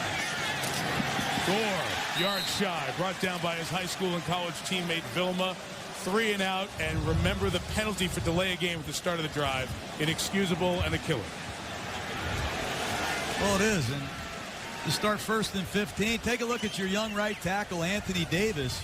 Just watch him, number 76, reach out here aggressively and knocked down Shanley, the outside linebacker for the New Orleans Saints. The offensive line is competing and playing quite well against a multiple New Orleans defense. The last play with the win for the Niners. It's a punt with Reggie Bush waiting. There'll be a lot of room for Reggie because of the depth of the punt from the 22. Bush looking for blockers. He needs 2 more. He needs 1 more. Reggie Bush pushed out of bounds by Andy Lee, the punter, at the 35-yard line at the end of the 3rd quarter. Well, the one thing I used to tell our special teams group was do not give him a chance. They just did. 51 on the punt, 43 on the return. The Saints with the lead and great field position.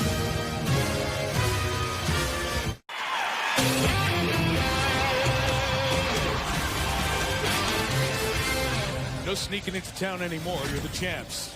The Super Bowl champion New Orleans Saints getting everything they want from the 49ers here in the 4th quarter from San Francisco. And last year was a dominating quarter for the Saints. Largest 4th quarter scoring advantage in the NFL in the last 3 years.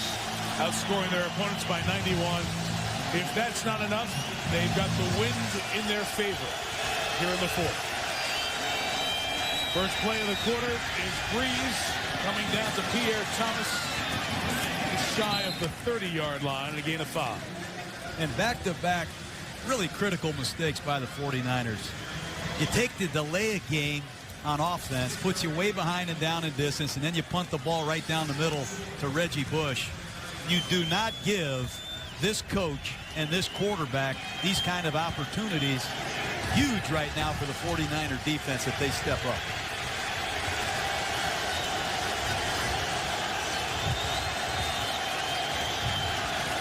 There's Pierre Thomas, runs into his own man and gains just a yard. The rushing yards have been hard to come by. Those of you just hopping on here at 11 in the East Coast, 8 out here in the West Coast. Alex Smith has matched Drew Brees essentially in play for play. The mistakes made by the 49ers, as you look at their stats, part of the story. A snap over the head of Alex Smith on the first drive. That's the difference in the game. A 2-point New Orleans lead. Also a couple of turnovers by the Saints, by the Niners, have given the Saints their scoring opportunities. 16-14. The Saints trying to go to 2-0. The Niners trying to avoid an 0-2 start. 3rd and 3. And Breeze throws knocked down. Reggie Smith, second good play he's made this quarter, the backup safety. Reggie Smith does an outstanding job anticipating this route. You'll see him. Marcus Colston comes right at him. Colston loves that route, that little stick stop route.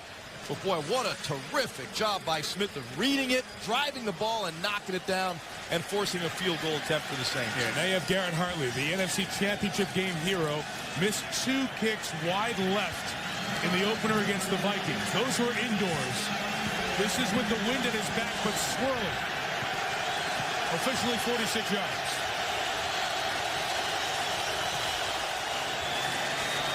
Good kick by Hartley. Wow. Right down the middle. And the Saints lead by 5. Pressure was on after missing those 2 in game 1. And he handled it. ESPN's Monday Night Football is brought to you by Corona Light. It only gets better. And Autotrader.com. Now compare new and used cars side by side at Autotrader.com. Our aerial coverage tonight from San Francisco is brought to you by DirecTV. A beautiful city. Every time you come here, you really enjoy the Bay Area and the weather. John, you were here coaching the Raiders, the East Bay. That's awesome. Yeah. Can't beat this area.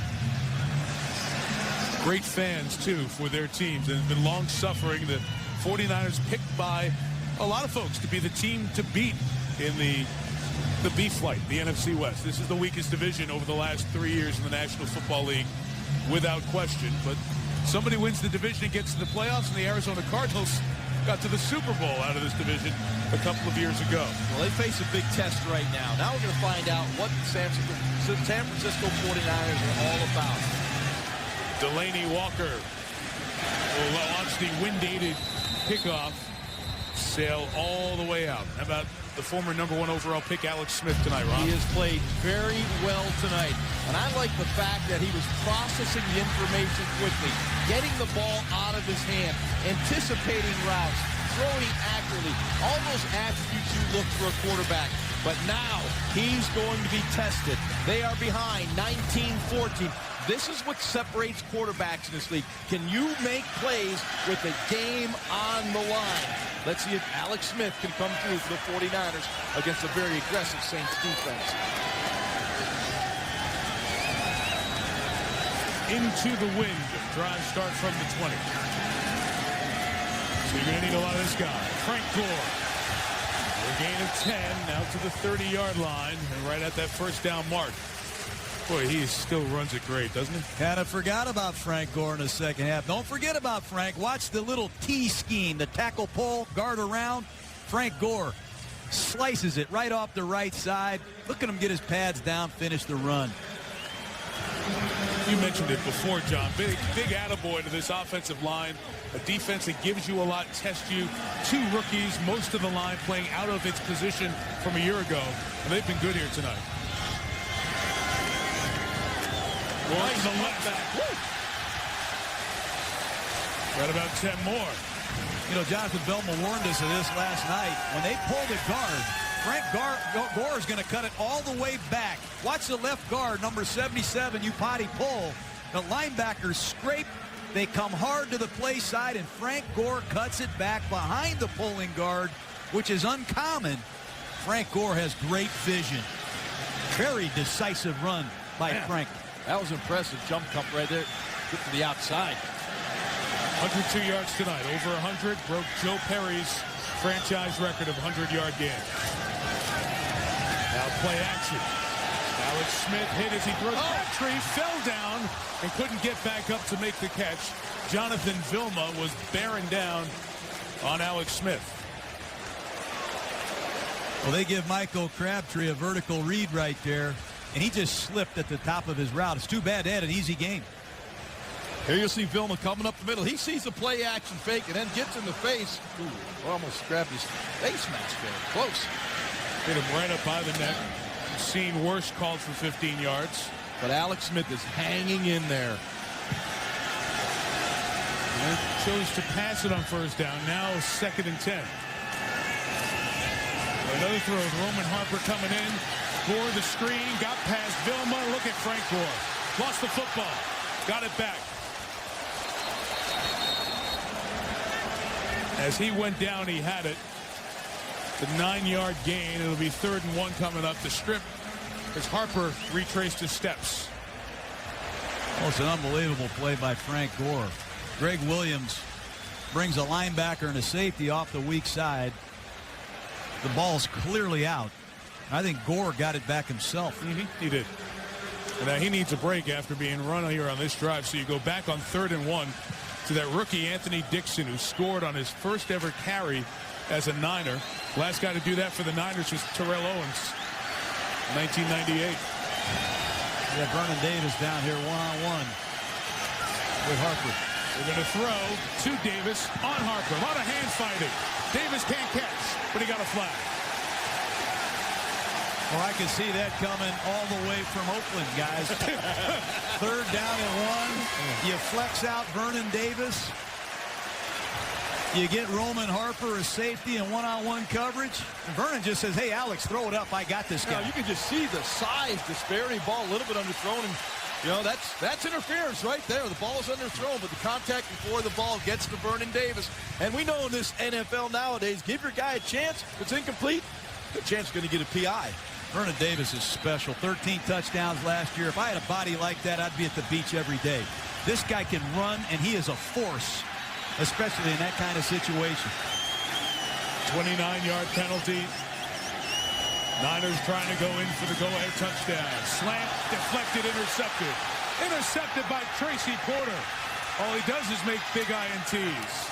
It was deflected by Jolon Dunbar, the linebacker. And a 3rd turnover for the 49ers.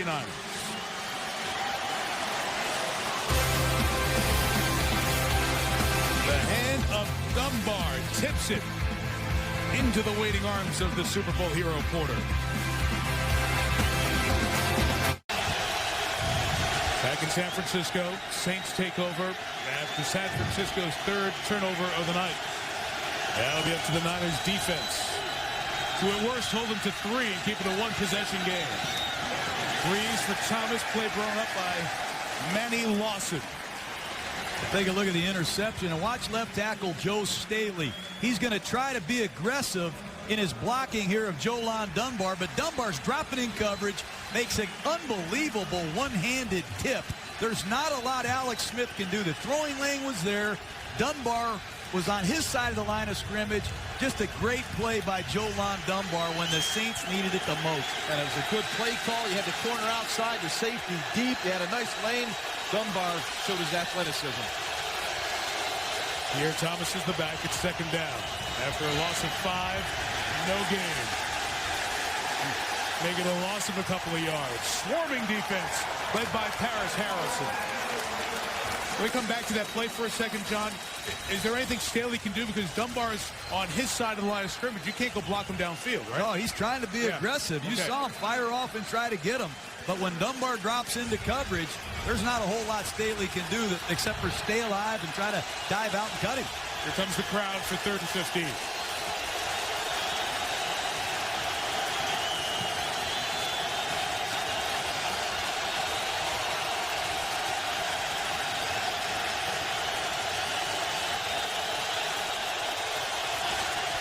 Needing to get to the 25. Push out of the backfield. That pass deflected back to Breeze, who can run and fakes a throw because he can't throw it, and slides down with a gain of 7 to at least give them a little more breathing room. Well, that was bizarre, but Drew Brees, very alert, grabs the batted ball. You want to beat Drew Brees, you're in the pocket, downfield. Boy, not much room to throw the football. Ray Tim McDonald with a batted ball. Not the first time it's happened to Breeze, who gets a lot of passes knocked down because of his size. 6th time he has a reception. A few of them were throws by LaDainian Tomlinson when they were in San Diego, but it's not the first time that's happened. A ball batted back that Breeze has caught. Morstead punting with the win. Rocket shot all the way back to the 25. Here comes the rookie Phillip Adams. Return of 6. Courtney Roby and Lee Torrance superlative in their coverage. 58-yard kick with the win. Alex Smith and the 49ers had a good night. If they can get out of their own way, they might get the lead.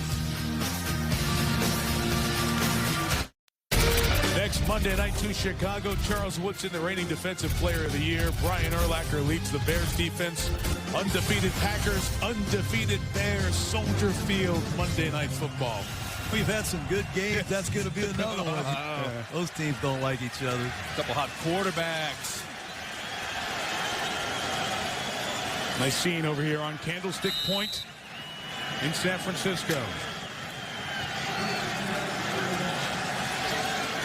49ers start at their own 31, trailing by 5.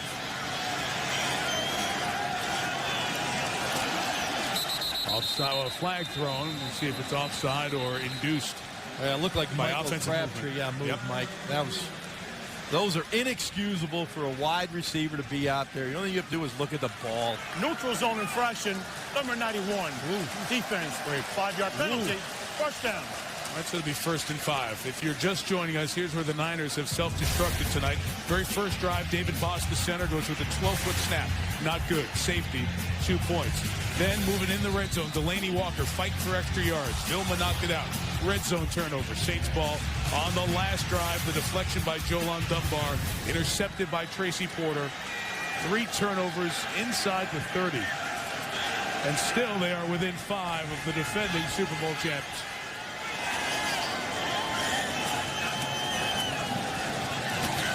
Alex Smith throws to Davis. Vernon catches. Took a very hard shot down low as the first down yardage.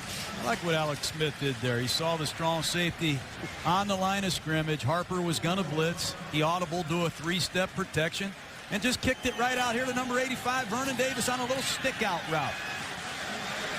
Alex Smith playing well. He's seeing a lot, making good decisions.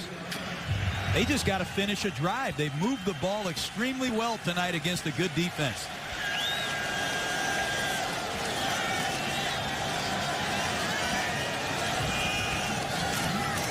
Toss Gore.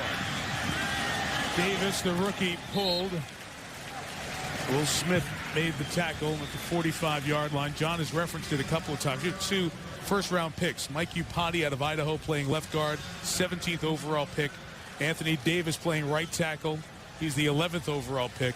Anthony Davis is only 20 years old. Matter of fact, guys, he was born 6 days before the earthquake that happened during the World Series. He's a young fella, Mike. You mentioned. He's an idea. Boy, but I'll tell you what, he's growing up real quick. Real quick. You better do this league. No one waits for you.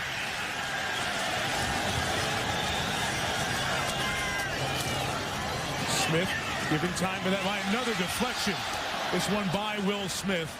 And Remy Adele couldn't get back for the pick. You know, I think everybody's planning on the Saints to blitz. But take a look right here. The Saints rush 3. They're going to drop their big nose tackle into coverage. And Alex Smith, as he looks backside for number 84, Josh Morgan, he sees the big fella in his way. But you look at the template of how Greg Williams likes to play defense. Last week against the Vikings, what he did was play coverage the first half, blitz the second half. Today, the first half, it's been blitz, second half coverage. Although let's blitz now. 3rd and 7. Got 6 at the line. Trying to decipher who's coming. Only bring 3. Smith's throws, sails on him with the wind. Incomplete, intended for Davis. We'll have 4th down coming up. Once again, a 3-man rush. This is a little bit like the Saints played the Patriots last year. They're trying to double Vernon Davis. The illusion of pressure. You see the linebackers sugaring around like they're going to blitz. But at the end of the day, it's a 3-man rush, and they're going to combination cover Vernon Davis. You see 85. There's nowhere to go. Andy Lee's a very good punter into this wind. Tough for Reggie Bush to catch. And he fumbled it. It's loose on the ground. It's covered by Bush at the 22. I was just thinking about what Sean Payton told us last night, that with Reggie Bush, sometimes he likes to put Lance Moore back there, who's more secure catching the ball. Now, Bush fell on it initially. We haven't had a signal by the officials. And Reggie comes off the bottom of the pile with the ball. Reggie has fumbled several punts in his career. That was a tough one to catch with the wind. The Saints dodge a bullet.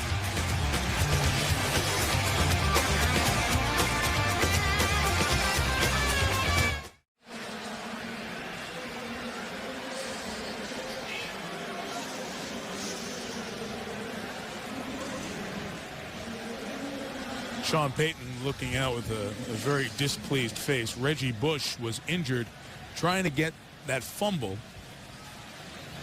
and got that leg tangled up. Remember, Reggie's had knee problems over the last couple of years.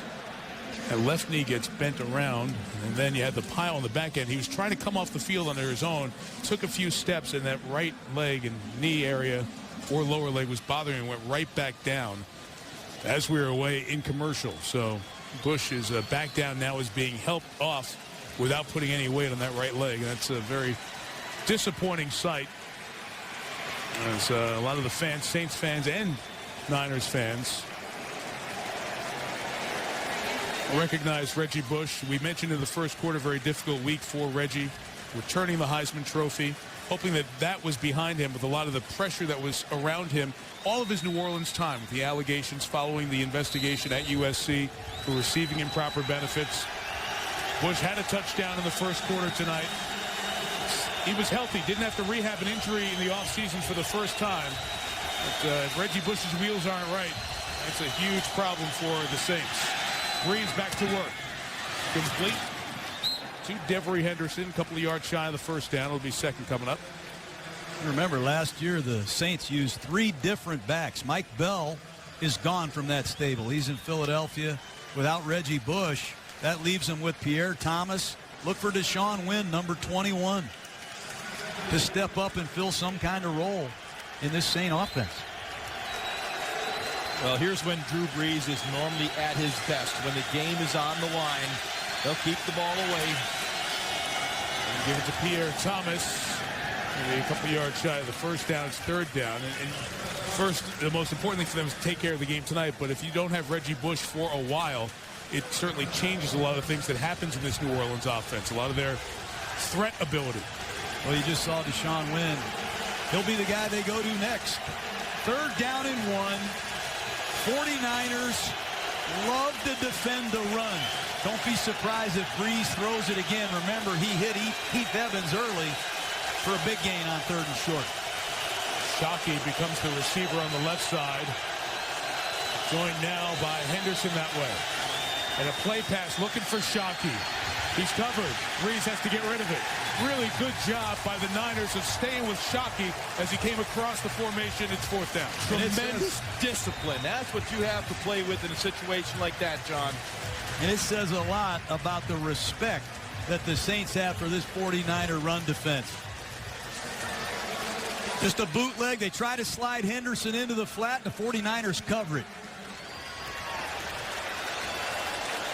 Here was the coverage on Shockey coming across. Dave Spencer taking care of that. With the win, Morstead's last kick was a rocket shot. This one pretty good as well. The rookie Adams muffed it. Courtney Roby fell on it, and it ruled New Orleans ball. Again, catching punts, bad weather. Rookie return man back there for the first time. Well, you put Phillip Adams back there. Ted Ginn, your normal return specialist, is out of the game. You put a rookie from South Carolina State. Remember, he had a bad scene in the first half. He misjudged the ball. And here the ball goes right through his hands, and Courtney Roby makes an impact play for the New Orleans Saints. That's the 4th punt that we've seen mishandled tonight. And that ball just bounces straight back in play. Unfortunate for the 49ers, but incredible play right there by Courtney Roby, just scooping that thing up. And amazing there on the sideline how the ball doesn't go out of bounds. Roby doesn't go out of bounds. And that picture says it all. In the 14, Saints for the knockout punt. Middle, Thomas goes for about 2 yards. Again, a field goal here would make it 22-14, an 8-point game, and the 49ers would still be in it with what would be their last drive. And John, you mentioned it, Courtney Roby, special teams guy. Again, all the New Orleans Saints contributors. David Thomas, the touchdown earlier, the second tight end. Roby, their kickoff man, a great gunner on special teams. Oh, a key pickup for him late last season. He's delivered in a lot of areas. It's time right now for the Saints to capitalize.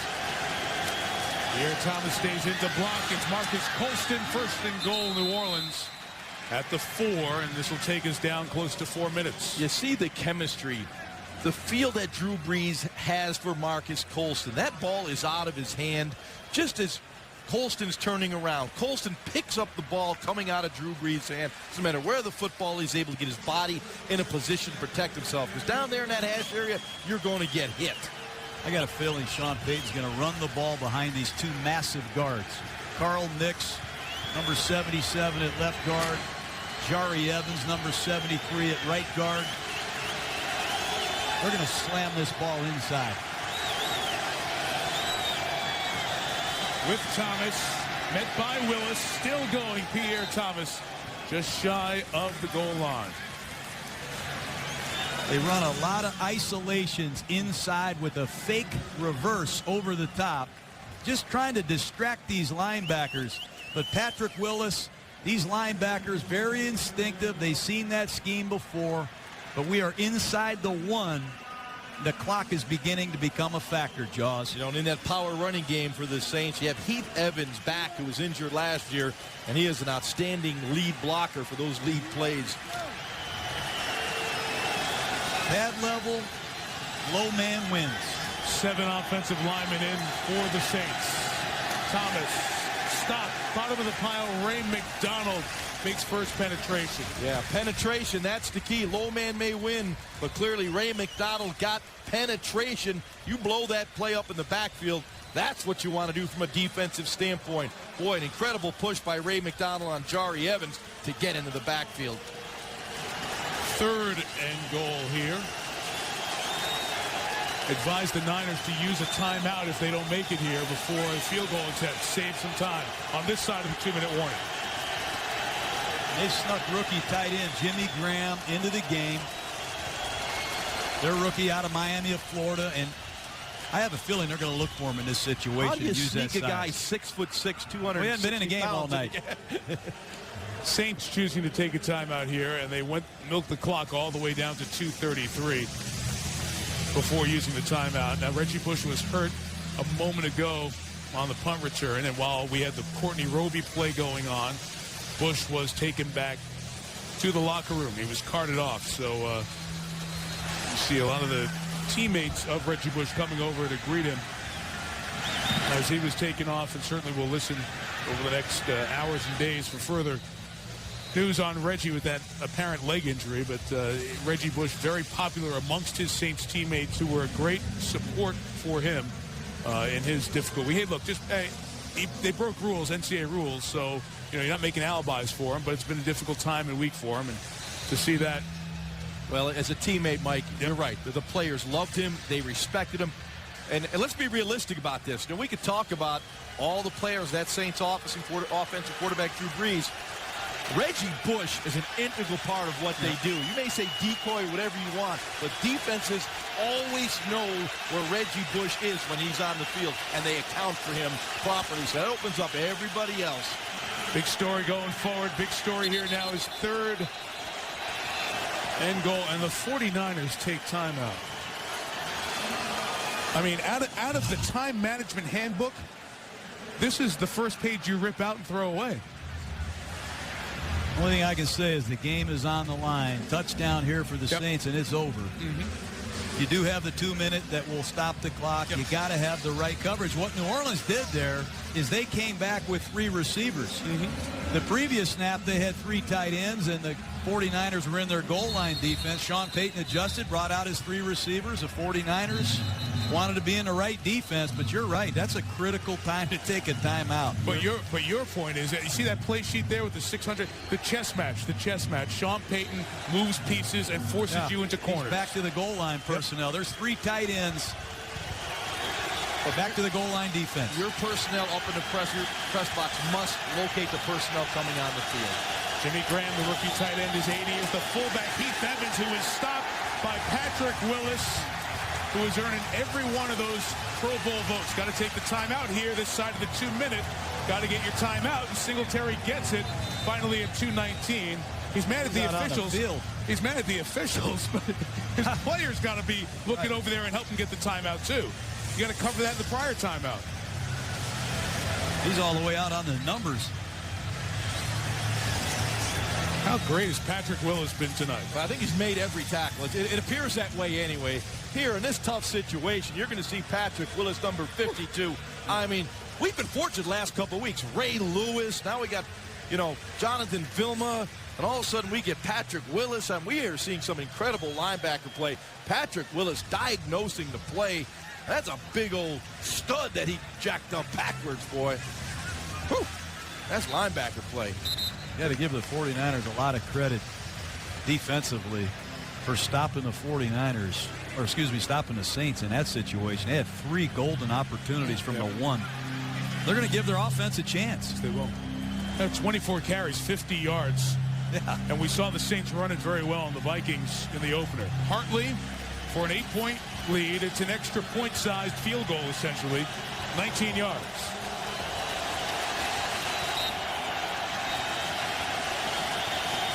The ribbons are quiet.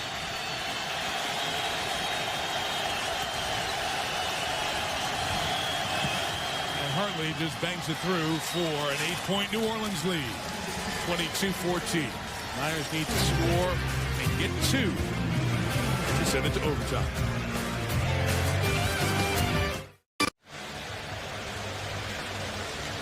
Mike Tirico, John Gruden, Ron Jaworski, Candlestick Park. The Super Bowl champion 49ers Saints trying to become the 8th team to go to 2-0. This was Mike Singletary trying to get that timeout called after the 3rd down stop, running all the way out to the numbers, and very mad at the officials and the side judge for coming in and not recognizing it. The coaches do have, as you know, the power to call a timeout and that ability. You know, Mike, I've had to look into those eyes as a player when Mike Singletary was playing linebacker for the Bears, and that is a very scary feeling. Well, the official, after he's getting on the official finally told him enough, Mike, and he's correct so. That's stuff you cover in prior timeouts. We stop him here. We're going to take a timeout, maximize our time. Did not happen. Delaney Walker, 3 yards deep in the end zone to bring it out. With open field play shy of the 20, Marvin Mitchell makes the tackle. Niners have no timeouts and 83 yards to go to get a touchdown. Keep an eye at home. All the play calling in this situation, when the clock is running, Alex Smith will call the plays himself. When the clock is stopped, he'll get them from the sideline. So right here, he's going to get something from quarterback coach Mike Johnson. But if this ball is complete and the clock is running, Alex is on his own. Every quarterback loves that. Call your own plays. The only clock stoppage will come at the 2-minute warning.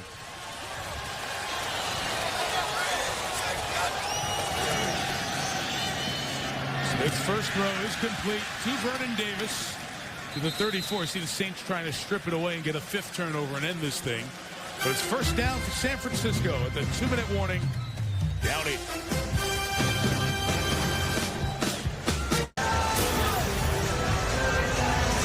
What's up? Stuart Scott with you coming up on the GMC postgame report. Tight baseball pennant races. Rays and Yankees going up against each other. So are the Braves and Phillies. And full highlights and analysis of this Monday nighter, Mike Tirico, that is coming down to the wire. Yes, it is, Stuart. We'll see you, Steve Young, Matt Millen coming up. 2 minutes left. 49ers without timeouts at their own 34.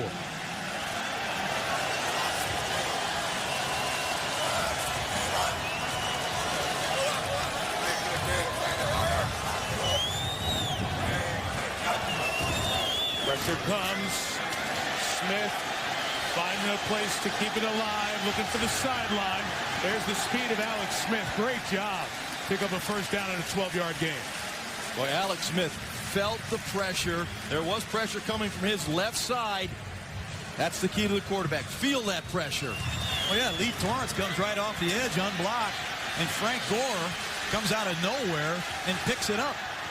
Great job by Alex Smith. Now, you got to remind yourself, Alex, you have 4 downs. 4 downs. You have plenty of time. Again, expect pressure.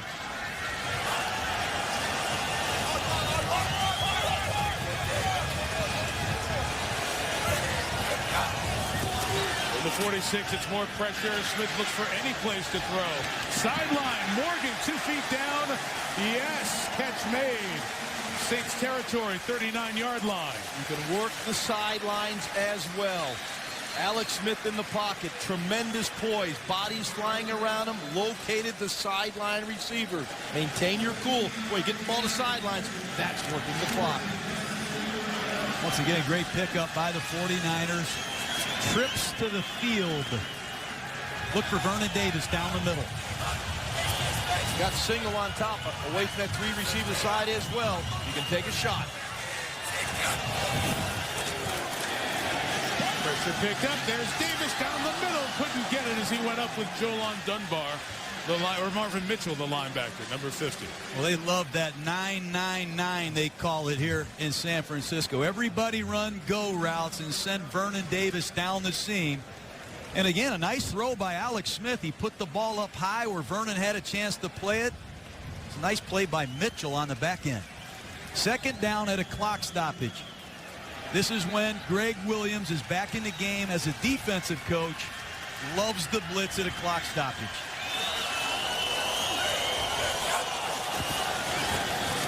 They're in 4, sling to Gore. Frank with blockers, 30. Out of bounds at the 21-yard line. Gain of 18. Well, I know Frank Gore, and I'm not going to question his running ability. He went to the sideline. I thought there was a little bit of a seam for the cutback there. Before he got on the perimeter, Frank Gore makes things happen. They have plenty of time still. Minute 34 left. No timeouts, plenty of time. And running the football here is not out of the question. Against some of these soft zones, don't be surprised if they give Gore one more look at it as a runner. Yep. Get the middle of the field. Don't throw it to the sideline. They're in good position. They've turned it over down here all night. Smith taking off, gaining yards. It's a 10. It's going to be first and goal. Spotted at the 9. The one thing you sometimes forget about is this guy can run. Alex Smith was the #1 pick in the draft, largely because of his athletic ability. Look at him get out of trouble. Eyes are downfield. Will Smith in pursuit. He has the speed to get the corner and a good sense to get out of bounds. The entire playbook is now open. 1 minute and 26 seconds to go inside the 10. You're right, Josh, because you can run it. You have plenty of time. You're down to 4 plays unless there's an automatic first down defensive foul. Gore next to Smith. Great blitz pickup. Pass is caught by Ziegler. Dominique Ziegler, second-year man out of Baylor, takes it inside the 5. That's an all-out blitz by the Saints that time. Once again, good pickup. Alex Smith gets to his quick receiver. Look at him mark him at the 7. His left leg comes out of bounds there. I thought it was a little farther up at the 5. You're going to mark him out of bounds behind that. I wouldn't be surprised if you see another run. You don't want to give Drew Brees too much time on the other end either.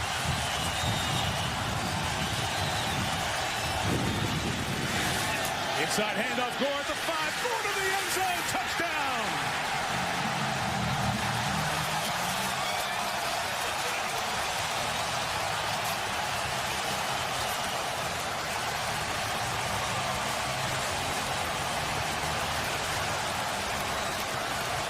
Now they need a 2-point conversion to tie the game, but there's a lot of time left.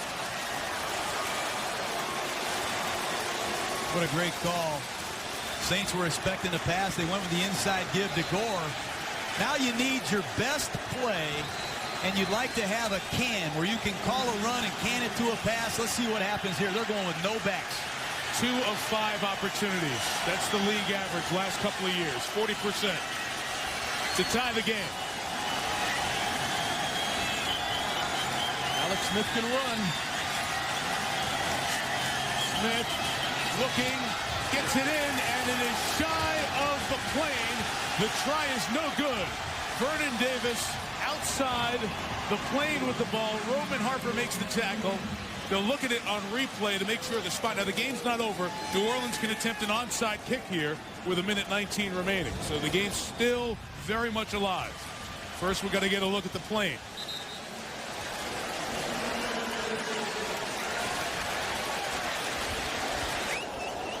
Not where Davis is, it's where the ball is when he gets possession of it. Oh, how close. Wow. If a catch with his second foot comes down. So right there, when that second foot comes down, where is the ball? There's nothing you could turn it over with there. We have more looks for you when we come right back. The officials looking at it upstairs, reviewing.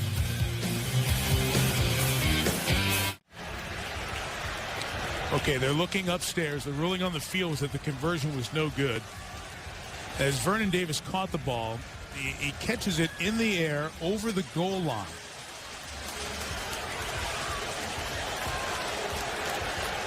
It's the act of the catch. Now, if he catches it in the air over the goal line and was pushed back by a defender, and that's essentially what happened here, then it's a good try. Now, our Max Zoom has cameras, multiple cameras stitched together to give you that image looking right down the plane of the goal line. He has the catch here with a foot over the air, and that's what they're putting up on the video board, and the fans are reacting to it. How can that not be a conversion? You're trying to piece together all the different parts of a catch. Because if he's in the air over the goal line and then the second foot coming down. Okay, let's just hang here for a second. This will move away, but there he's got the ball and a foot and the second foot right there. So that's... I'd say it's a catch. Here's Al River on the referee who looked at all those and tries to piece the evidence together. Tie or no? The player controls the ball, breaks the plane in the end zone. Yep. Therefore, it is a score.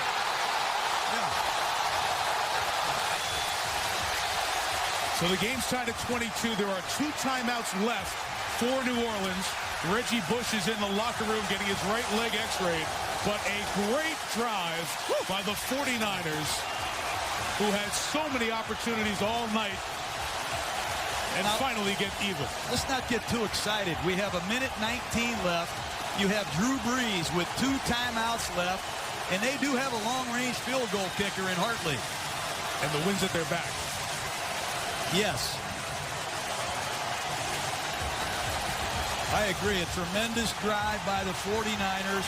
Important that they get a great coverage down from their special teams here. Courtney Roby is back deep. He is dangerous. What a ball game. Boy, sometimes you just watch a quarterback grow up. Alex Smith, what a drive.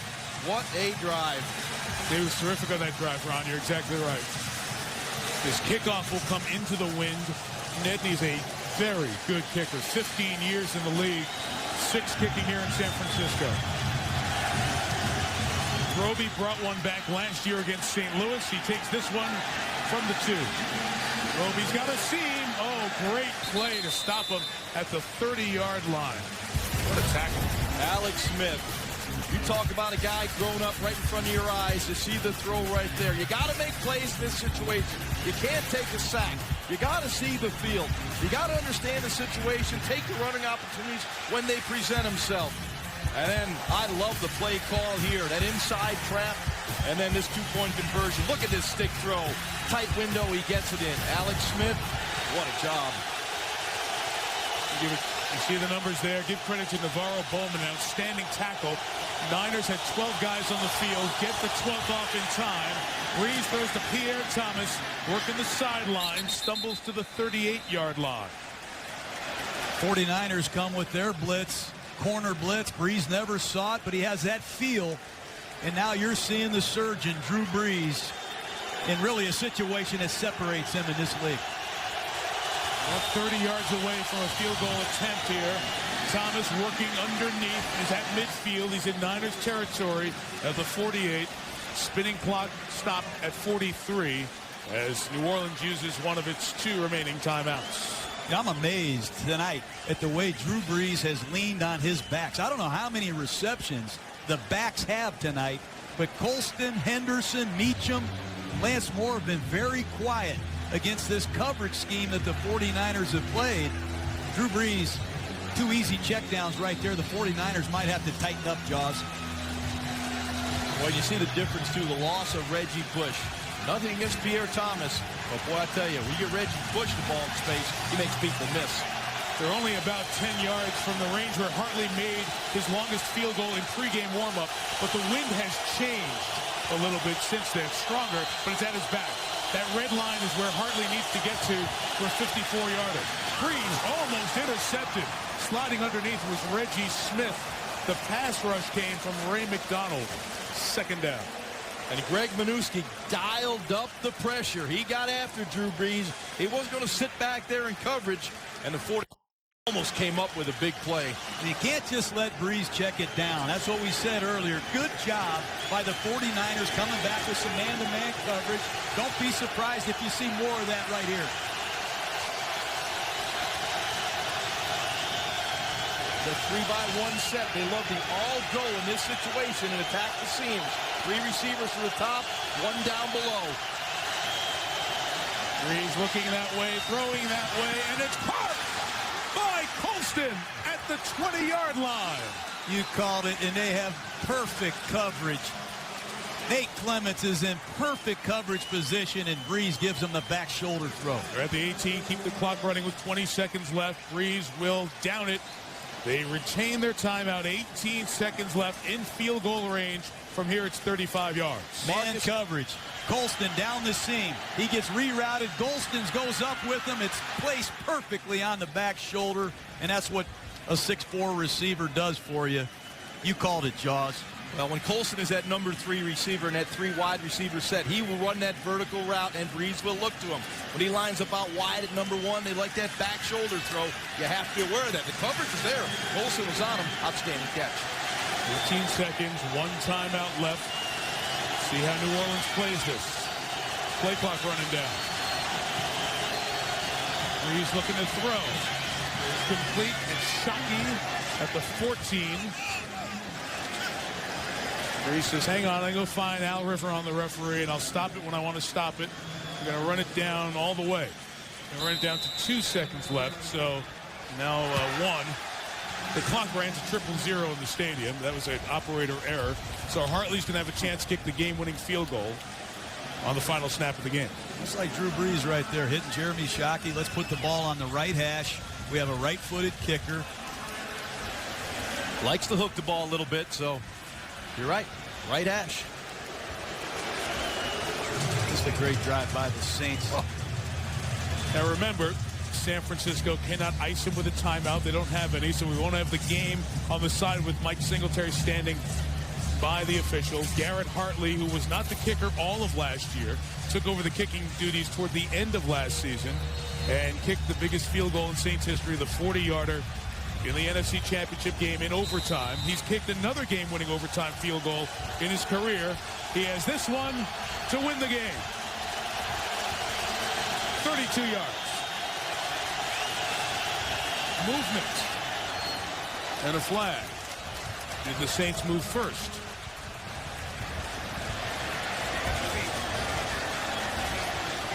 And Garrett Hartley during this process has to think about the wind. We have a new holder Ball here. Start, number 71, offense, 5-yard penalty, still third down. Remember, Mark Brunell held last year. Thomas Morstead, the punter, is the holder this year. And that 5-yard penalty just made it a little more difficult in this swirling wind here in San Francisco. Although at this moment, it doesn't seem to be swirling a whole lot when you look at those flags on the goalpost. A 37 for the win.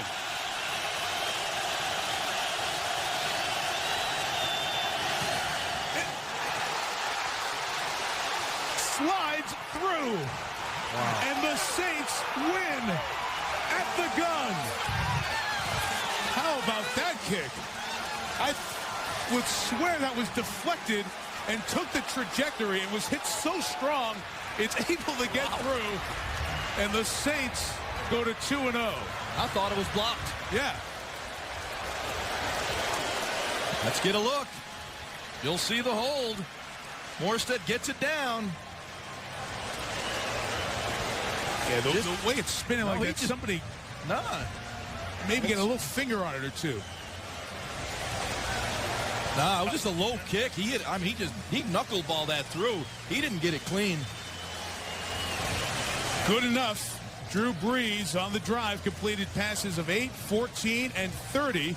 And then the one to Jeremy Shockey at the end for 4 yards to get win number 2. Alex Smith, who ran a great 2-minute drill. They saw the odd trajectory and thought they were going to be in overtime, but it gets through. How? You see that?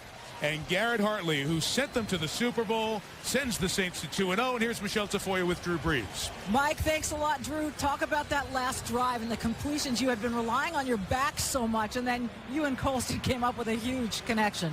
Yeah, you know, they mixed it up with zone pressure and just kind of soft zone. So we took the backs, on their check downs, and Pierre was able to get some good yards there. And then Marcus came up with the big play, when they singled him. And obviously that got us down close enough to kick a field goal. And can't say enough about Garrett Hartley and that whole kick team just to be able to, stick it through when it counted. You came into this game very complimentary of the 49ers defense. How did what you saw out there live up to what you expected of them? They played really well. I'm not sure of the numbers right now as far as third down percentage and that kind of thing, but obviously they kept us out of the end zone on that second-to-last drive, which would have sealed the game. So you got to take your hat off to them. They played hard. Obviously, their home opener, Monday Night Football, they're a good football team. 2-0. Congratulations, Drew. Thank you. And they play Atlanta and Carolina at home the next 2 weeks. The Niners are 0-2 and go to Kansas City and to Atlanta. But through 2 weeks of the NFL season, you got a quarter of the league at 2-0, 8 teams.